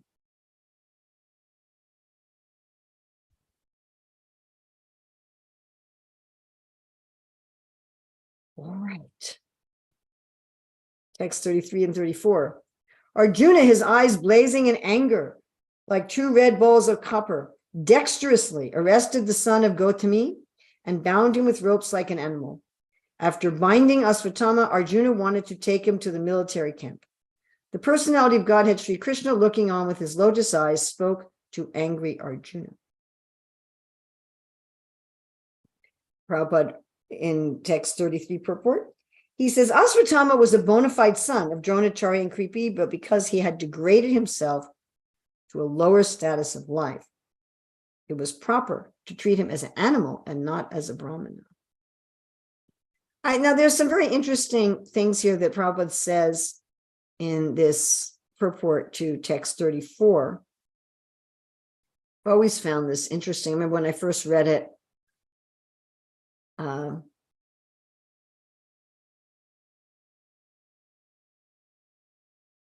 it's not 30. It's, yeah, okay.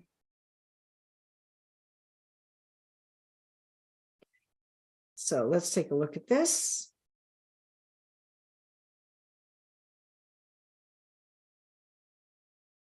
So Prabhupada writes, both Arjuna and Lord Shri Krishna are described here as being in an angry mood, but Arjuna's eyes were like balls of red copper, whereas the eyes of the Lord were like lotuses.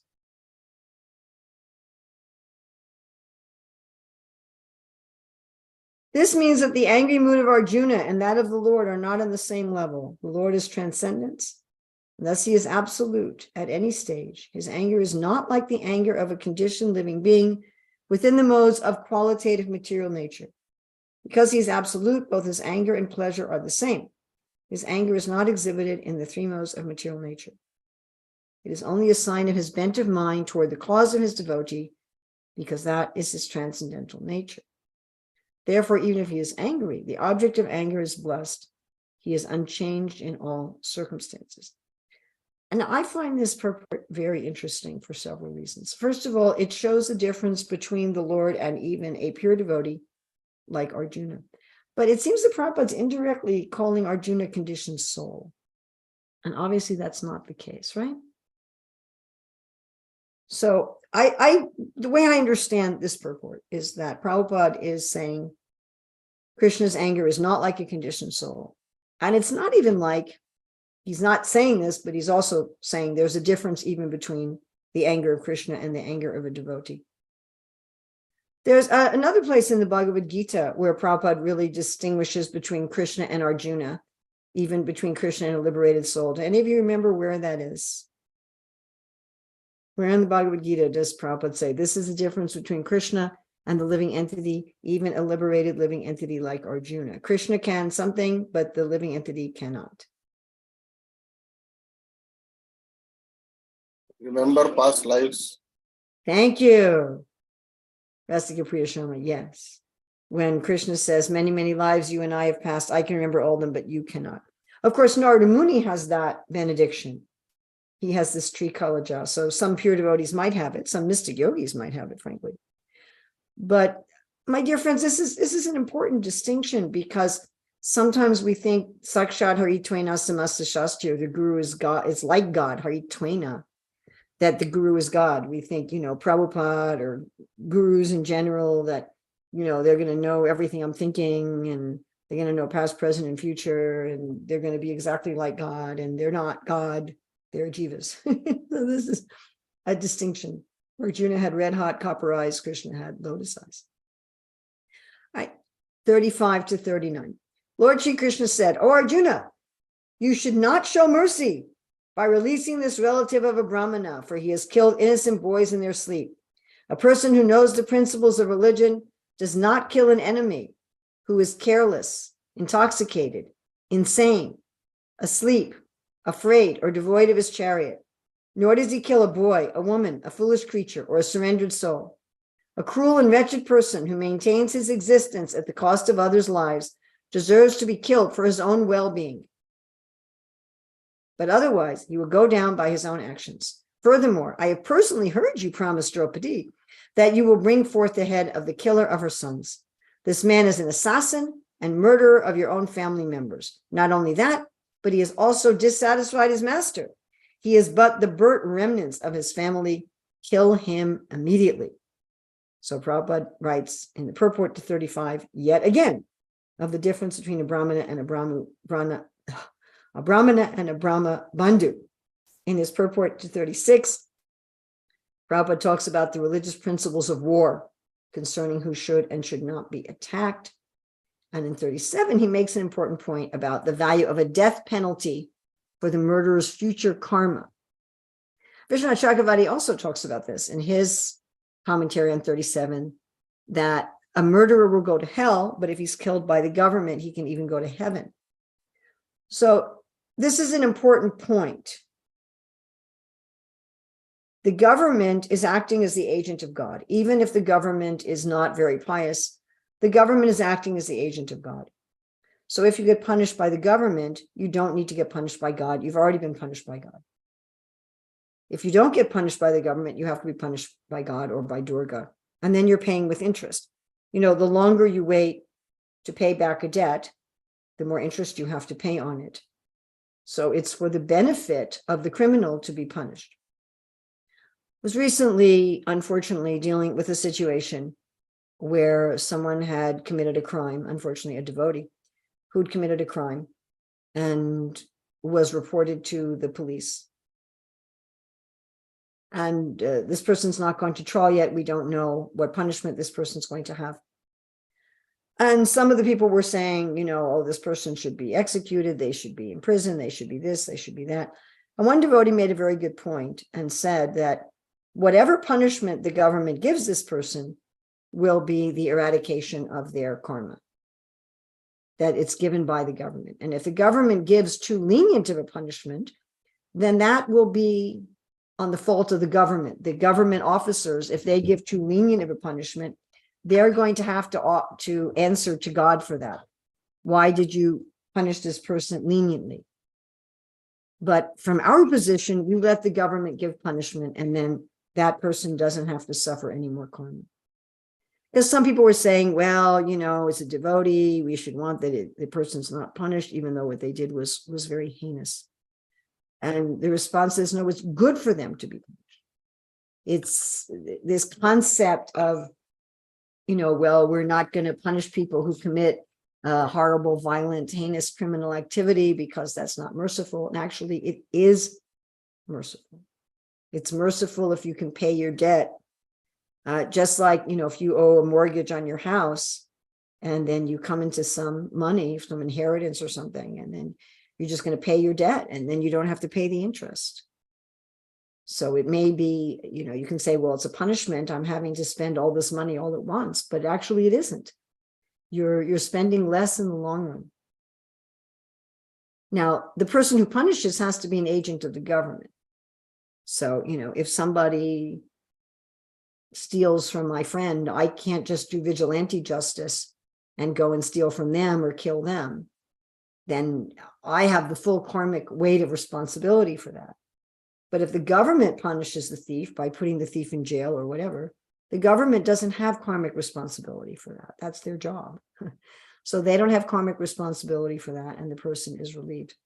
Prabhupada talks in this purport about the karmic reaction for anyone who assists in animal slaughter.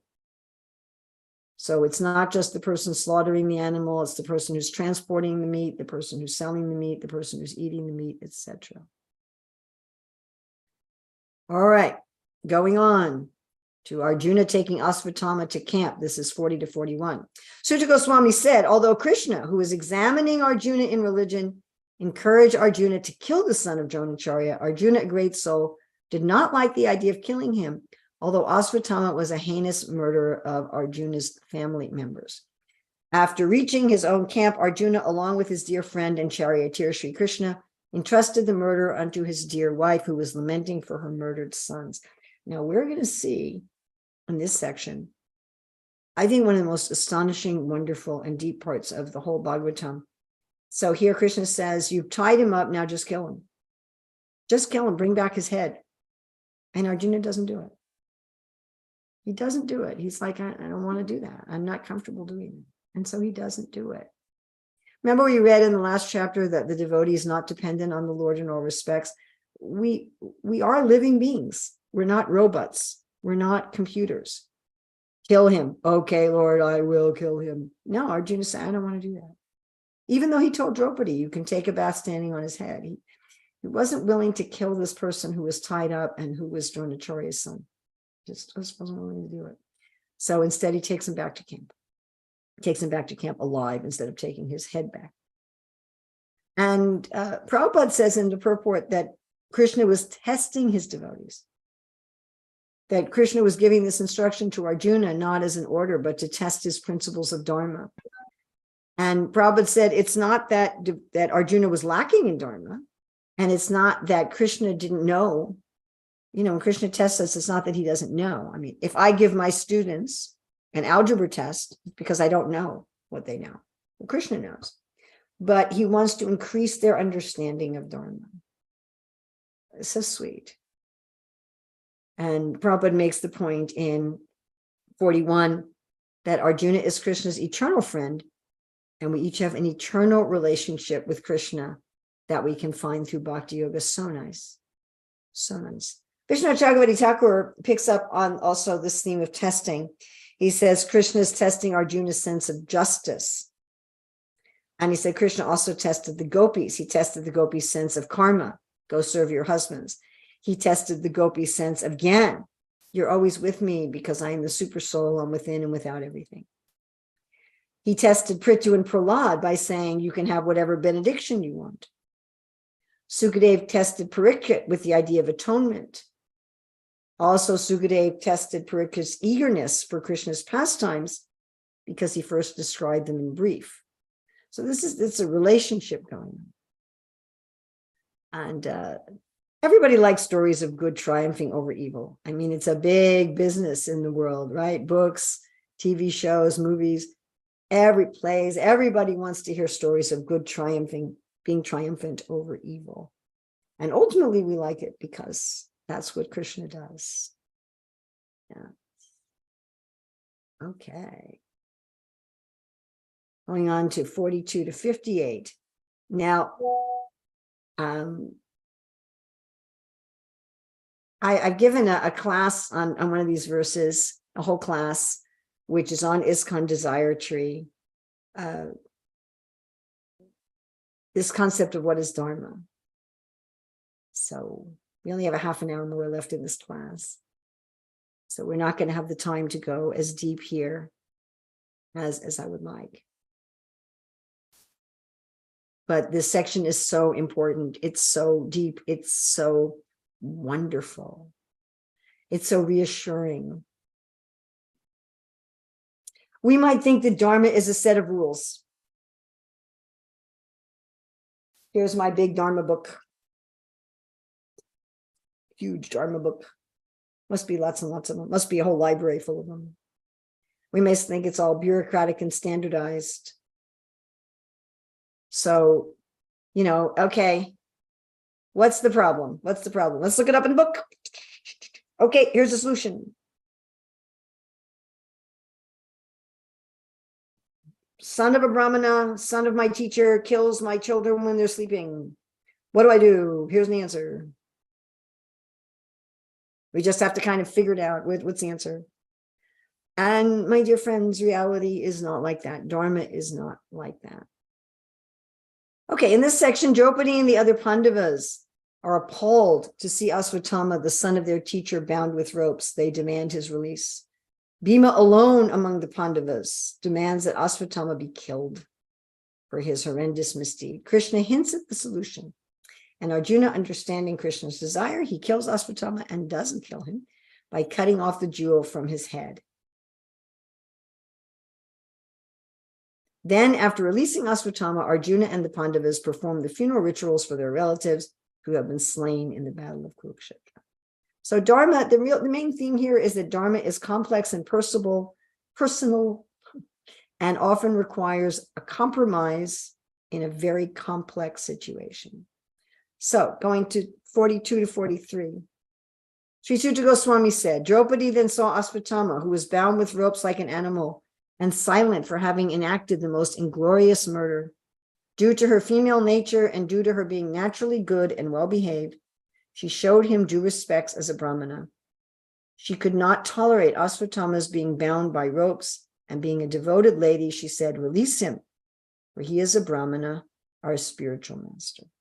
So Prabhupada, of course, in commenting on this, he says actually two sort of contradictory things, doesn't he? What does Prabhupada say? Let me just ask all of you, what does Prabhupada say? I'm sure you've all read this in preparation for this class. Yes, you have all read this.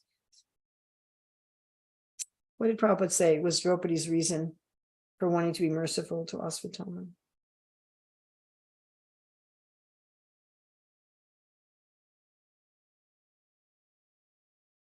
Prabhupada gives it once as a criticism and once as praise.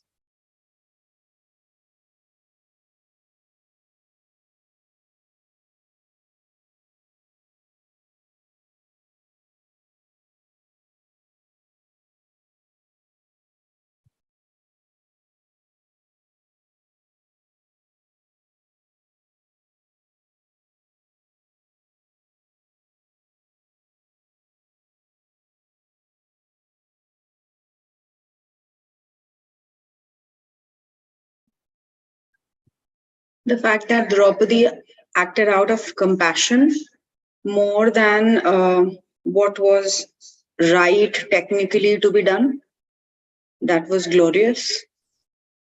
He both criticizes it and praises it. So why was it glorious and why was it not glorious? It was probably not glorious because it was not in sync with what the Shastric angle was. And it was glorious because she had... What's Prabhupada's specific criticism? He has a very specific criticism. It's kind of heavy.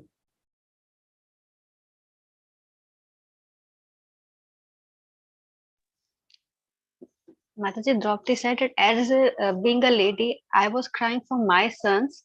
So, if he is being killed, the another lady, I'm just missing the name. She would also cry. Yes.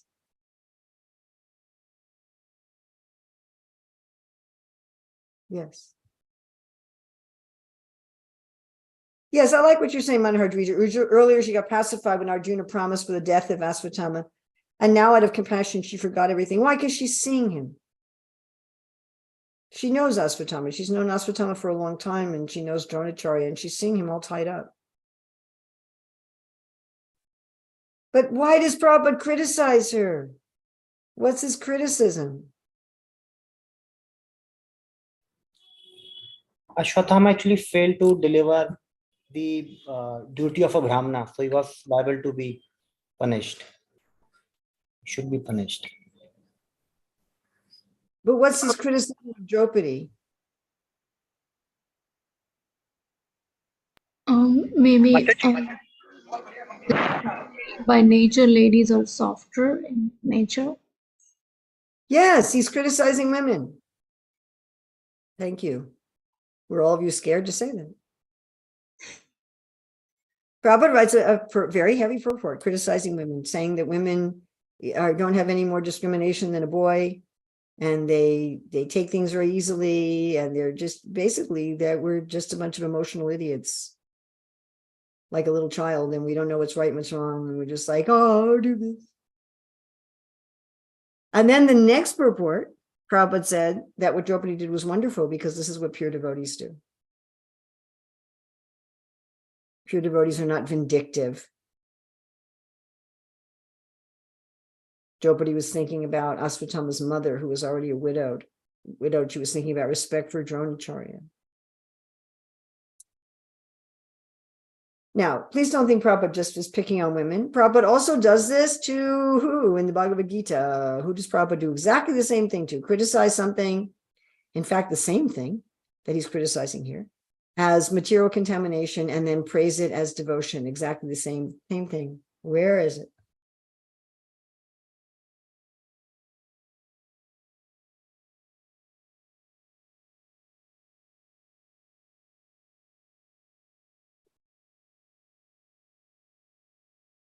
All of you with Arjuna's compassion. Yes, Arjuna's compassion. Yes. Burfi for you.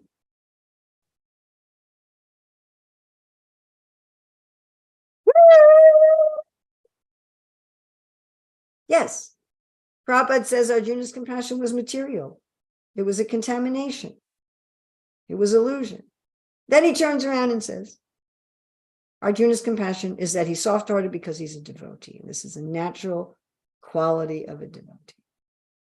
So please don't think he's just picking on women, or Draupadi, he picks on Arjuna too.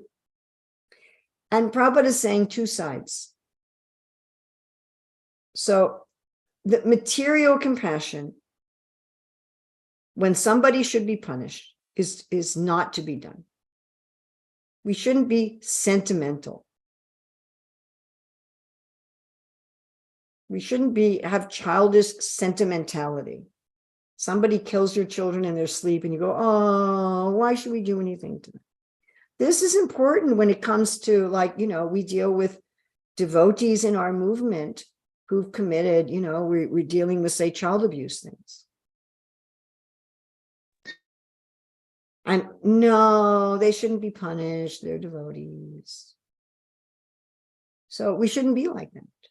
But we should have devotional compassion. And there's a difference between material, sentimental compassion and devotional compassion. Draupadi wasn't opposed to him being punished altogether.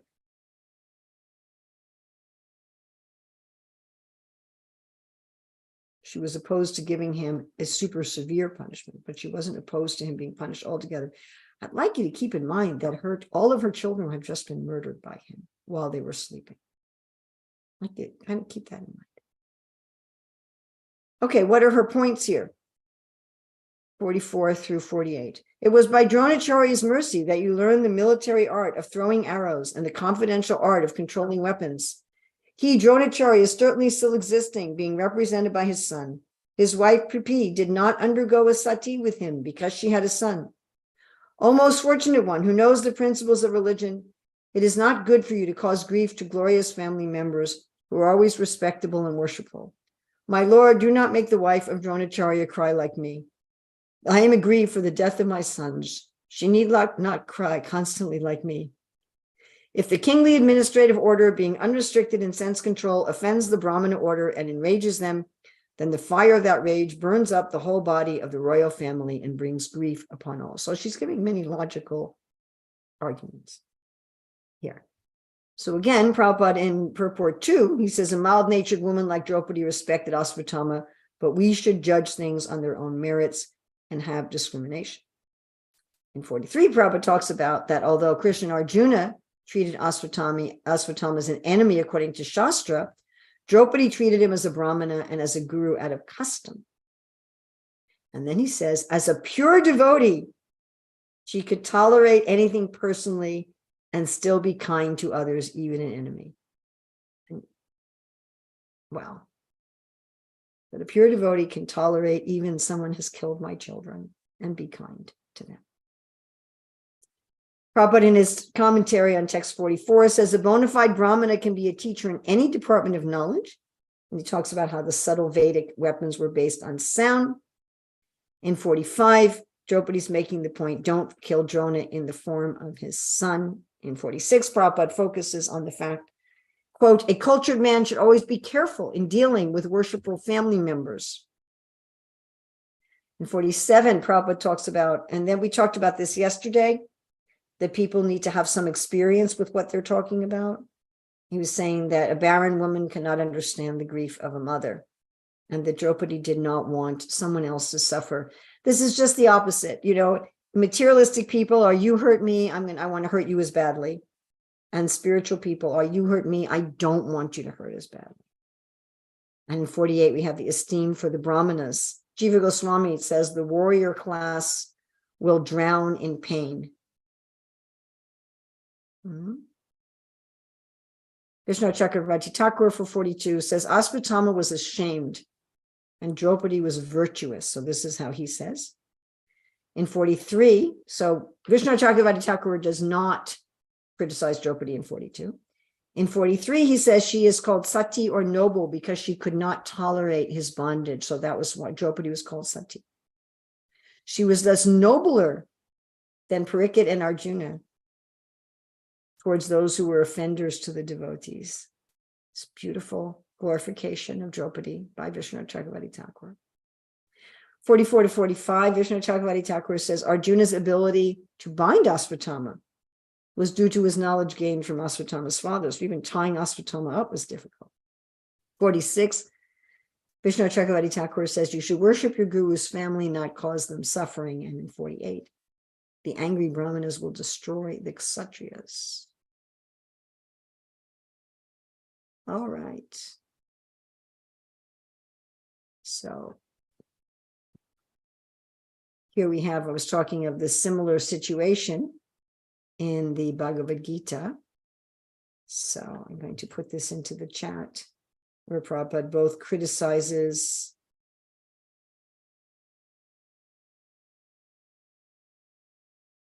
right. So in Prabhupada's purport to Gita 128, Prabhupada says that Arjuna's compassion was due to him being a pure-hearted devotee of the Lord.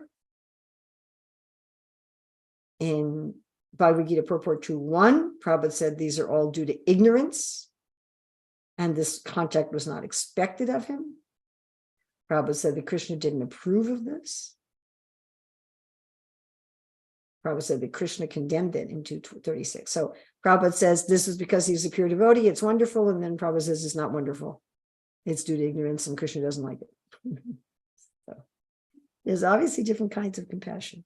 And these things can be analyzed in two different ways. We have our hermeneutics course, our GBC approved ISKCON official hermeneutics course, where we deal with these kind of seemingly contradictions. And again, I just want to emphasize Draupadi's argument in text 47 as just extraordinary. Absolutely extraordinary. If someone came and killed your child, you would not say, oh, I don't want this person's parents to suffer the way I'm suffering. There was an incident many years ago in America where one man's daughter had died, and he was so angry at God that he went to a school of Amish people. Amish people are a certain branch of Christianity, and he killed all the little girls in one of the classes. Killed most of them, wounded some of them. And then I don't remember if he killed himself or the police shot him. I don't remember. Anyway, his wife was having his funeral. The killer's wife was having a funeral, and a lot of the members, the elders of the Amish community, went to this man's funeral to give comfort to his wife. So it's the same kind of principle. You know, this man has caused so much suffering. He's killed our daughters and paralyzed our daughters, but still we want to give comfort to his wife at his death. So this is the mood of a devotee. And this mood is one of the main distinguishing factors between a materialist and a devotee. A materialist is happy at others' unhappiness and unhappy at others' happiness, and devotee is happy at others' happiness and unhappy at others' unhappiness. All right. The desires of the Pandavas, Krishna, and other ladies, 49 to 51. Suta Goswami said, O Brahmanas, King Yudhisthira fully supported the statements of the queen, which were in accordance with the principles of religion and were justified, glorious, full of mercy and equity, and without duplicity. What a glorification of Draupadi. And that even Yudhisthira, Dharmaraj, agrees with him. Nakul and Sahadev, and also Satyaki, Arjuna, the personality of Godhead, Lord Sri Krishna, son of Devaki, and the ladies and others all unanimously agreed with the king. So even though Krishna had originally wanted Asvatthama to be killed, now that Draupadi gave her arguments, Krishna changed his mind. How interesting, the relationship between Krishna and the devotees. Bhima, however, disagreed with them and recommended killing this culprit who, in an angry mood, had murdered sleeping children for no purpose and for neither his nor his master's interest. So Prabhupada in his purport to 49 says, Draupadi can understand the mood of Asvatthama's mother, and Yudhisthira agreed that ingratitude should not be shown to Drona's family. Vishnu Chakravarti Thakur says in 49, the good quality of her words is seen in the previous 6 verses. Her words were faithful to Dharma. Release him because the Brahmana is always our guru, in 43. Her words were filled with correctness. His father taught you the military arts, 44. Her words were full of mercy. The wife is half the husband, text 45. Her words expressed unwillingness to cause pain to others. Do not cause suffering to the family of your guru, text 46. Her words expressed a sense of calmness, allaying suffering. Do not let her cry like me, 47. Her harsh words displayed generosity, desiring to benefit the hearer. The angry Brahmanas will destroy the Kshatriyas, verse 48. So although Srila Prabhupada's purport to 42 seemed to criticize Draupadi, here we find that Yudhisthira, Nakul, Sahadev, Satyaki, Arjuna, all the ladies, and Krishna agree with her. Only Bhima disagrees. All righty, and we're now at the end, which is what's really amazing here. 52. Chaturabhuja, the four-armed one, or the personality of Godhead, after hearing the words of Bhima, Draupadi, and others, saw the face of his dear friend and began to speak as if smiling. 53 to 54. The personality of Godhead, Sri Krishna said, a friend of a Brahmana is not to be killed, but if he's, listen carefully because I'm going to ask you to remember this. Yes. So please listen carefully. Okay.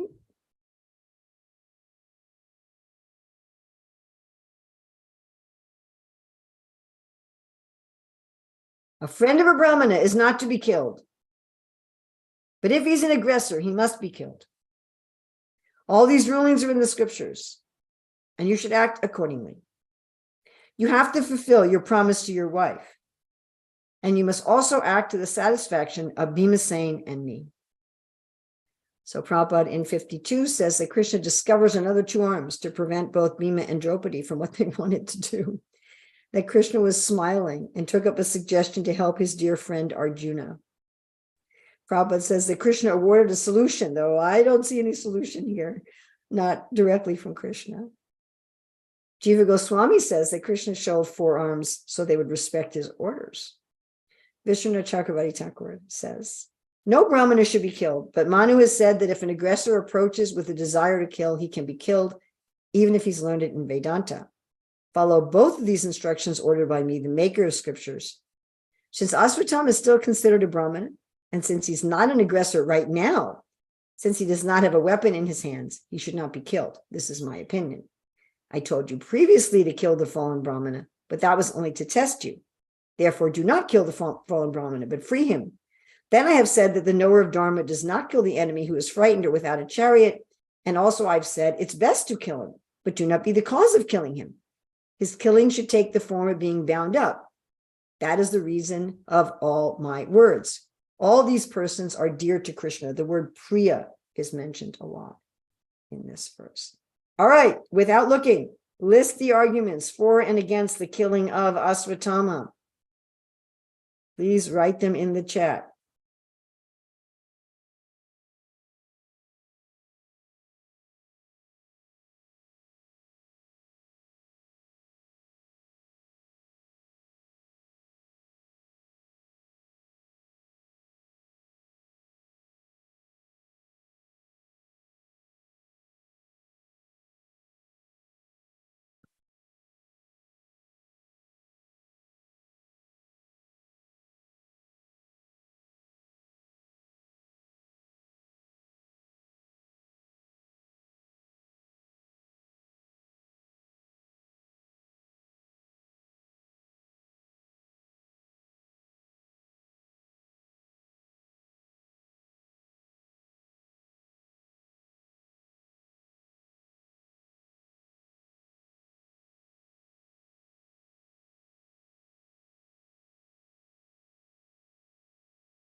Okay, very good. All right, what would you do if you were Arjuna? I don't know what I would do. Prabhupada says the solution was awarded by Krishna, but all I heard Krishna do was present the problem. So. All right, 55. Just then Arjuna can understand the motive of the Lord by his equivocal orders. They were certainly equivocal. And thus with his sword, he severed both hair and jewel from the head of Asvatthama. What do you think was his motive? What do you think? Arjuna can understand the motive of the Lord. Anybody, what do you think the motive of the Lord was? What was the Lord's motive?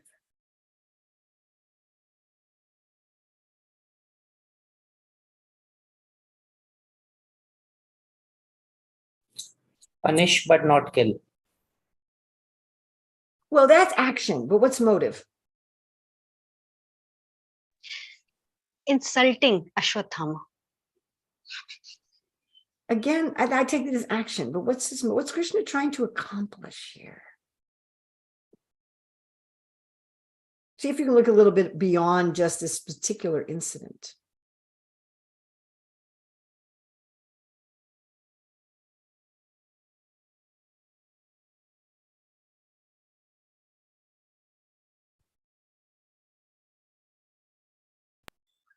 Act consciously. Instructing. To act consciously, think consciously, and then act upon that. Okay. Is this, this is in the Bhagavatam, and we were talking yesterday about setting an example. Do you think Krishna has some motive to set an example for us in difficult and conflicting situations? Might this be some motive? Do we have these difficult, again, if I talk about when devotees commit crimes, do we have devotees who commit crimes? Do we have members of our Hare Krishna movement who commit crimes? Sometimes serious crimes? We do. What do we do? I see that this Krishna's establishing that Krishna's motive, all the things that everybody said is definitely correct. And I would say, in addition to that, Krishna has a motive to show the complexities of Dharma, that Dharma is not about just picking out something from a rule book, but Dharma is about understanding how to adjust everything. There's principles of Dharma that need to be applied in time, place, and circumstance, not just kind of set, even an ordinary judge in an ordinary courtroom. Why are there judges? If all the rules is just in the law book and all you do is this person did this, this is the punishment. The judge uses discretion. This person can get probation. This person gets 3 years. This person gets 10 years, all seemingly for the same crime. Right? Different people who've all committed basically the same kind of crime get different punishments. The judge has discretion how to apply the law. That we have discretion in our life how to apply the law. Okay, going on. He, Asvatthama, had already lost his bodily luster due to infanticide, and now, moreover, having lost the jewel from his head, he lost even more strength. Thus he was unbound and driven out of the camp, cutting the hair from his head, depriving him of his wealth, and driving him from his residence are the prescribed punishments for the relative of a Brahmana. There is no injunction for killing the body. And Prabhupada writes in purport to 55, contradictory orders of different persons are impossible to carry out. Therefore, a compromise was selected by Arjuna by his sharp intelligence, and that to be insulted and humiliated is a way of being killed, but not killed. Jiva Goswami says, a Brahma Bandhu should be killed and not killed. A murderer should be killed, but an elevated person should not be killed. It was allowed to fulfill his promise to Draupadi and to kill a murderer, but one should not kill a person who's bound. Once he bound him up, he shouldn't have killed him. Vishnu Chakravarti Thakur says, I have to cut off the head and please Draupadi. Cutting off the jewel is a kind of cutting off the head. And that Dharma should be done according to Shastra. And the last verse of the chapter, thereafter the sons of Pandu and Draupadi, overwhelmed with grief, performed the proper rituals for the dead bodies of their relatives. The ultimate reality, my dear friends, in the universe is the rasa dance. It's a dance. It's not a corporation with bureaucratic rules. Dharma is complex, it's personal, it's based on principles and relationships. Krishna does not run the material or spiritual worlds like some bureaucratic business. It's not what he's doing. It's not that Dharma is not absolute exactly. I wouldn't put it that way. I would say that Dharma is absolute principles. Dharma is made of absolute truths and principles that are universal, eternal, and transcontextual. But the specifics of Dharma are not absolute. And we all know that. We all know that. Just like Balaram killed Rukmi at the wedding, and Prabhupada said this was not unusual Kshatriya weddings, but you couldn't do that in 2023. You couldn't kill your relative at a wedding over a chess game, and it would just be like, fine. So it's just like we say that Prabhupada did not compromise on the principles, but the specifics of it, he changed in line with the time, place, circumstance. Prabhupada actually says it's required to do that. It's one of Krishna's qualities that he knows how to act according to time, place, and circumstance. If we don't do that, then we're going to say killing at weddings is fine. Is it fine? Is that okay? Can you kidnap your bride and when the other suitors come, you can shoot them with arrows? Is that okay? Because it's in the Shastra. Prabhupada said that was ordinary. That would go on in almost all these Kshatriya weddings. It wasn't illegal. You know, even not that long ago, I know in America, killing someone in a duel was legal. If you had an argument with someone, you could have a duel and you could shoot somebody in the duel and there wasn't murder. Now it is. There are things that are okay now that weren't okay 20 years ago. These things change. The details change. They certainly change from one yuga to the next, but they even change in 20 years, they change. You know, when Prabhupada was growing up, people were married when they were 8, 9, 10 years old. Prabhupada's wife was 11. Gandhi married when he was 13. Bhaktivinoda was 14 when he got married. Lord Chaitanya was 14 when he got married. Now that's illegal, right? You can't say, well, you know, Prabhupada married an 11-year-old girl, so that's okay. We should all do that. Gandhi married when he was 13 years old. We should do that. You can't do that today. These things change. These kind of details change. They're constantly changing. And we're supposed to adjust according to time, place, and circumstance. Prabhupada said that is required to do that. What's universal, eternal, and transcontextual are principles of Dharma. There are principles of Dharma that apply to all people at all times, in all places, in all circumstances. But what does it mean and how do you apply it and what are the details? That's always changing. And it's a personal relationship with the Lord and the devotees. It's not just pulling something out of a book. It's not just some kind of rule book. And this lesson, this motive is definitely to include that such is a fact. If things are not just black and white, and do you kill Asvatthama? Do you not kill Asvatthama? He promised Draupadi that he'd cut off Asvatthama's head. He had to keep his word. Asvatthama committed a heinous act, and therefore he should have been killed. How many heinous acts did he commit? So many. Not only did he kill the sleeping sons of Draupadi, he also killed the warriors when they were sleeping. Then he threw the Brahmastra that would destroy the universe just to protect himself. And he's not even done. He's not even done.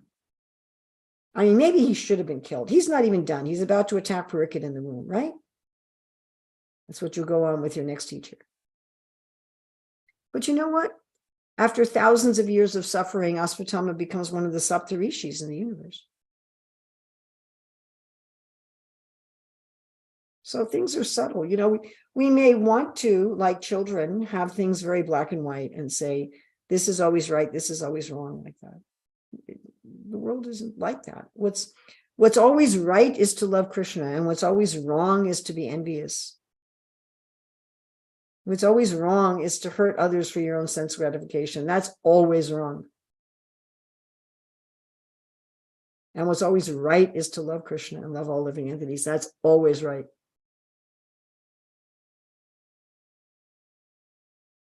That's what Bhaktivinoda says. He says that, in the spiritual world, the only two rules are have love and don't envy.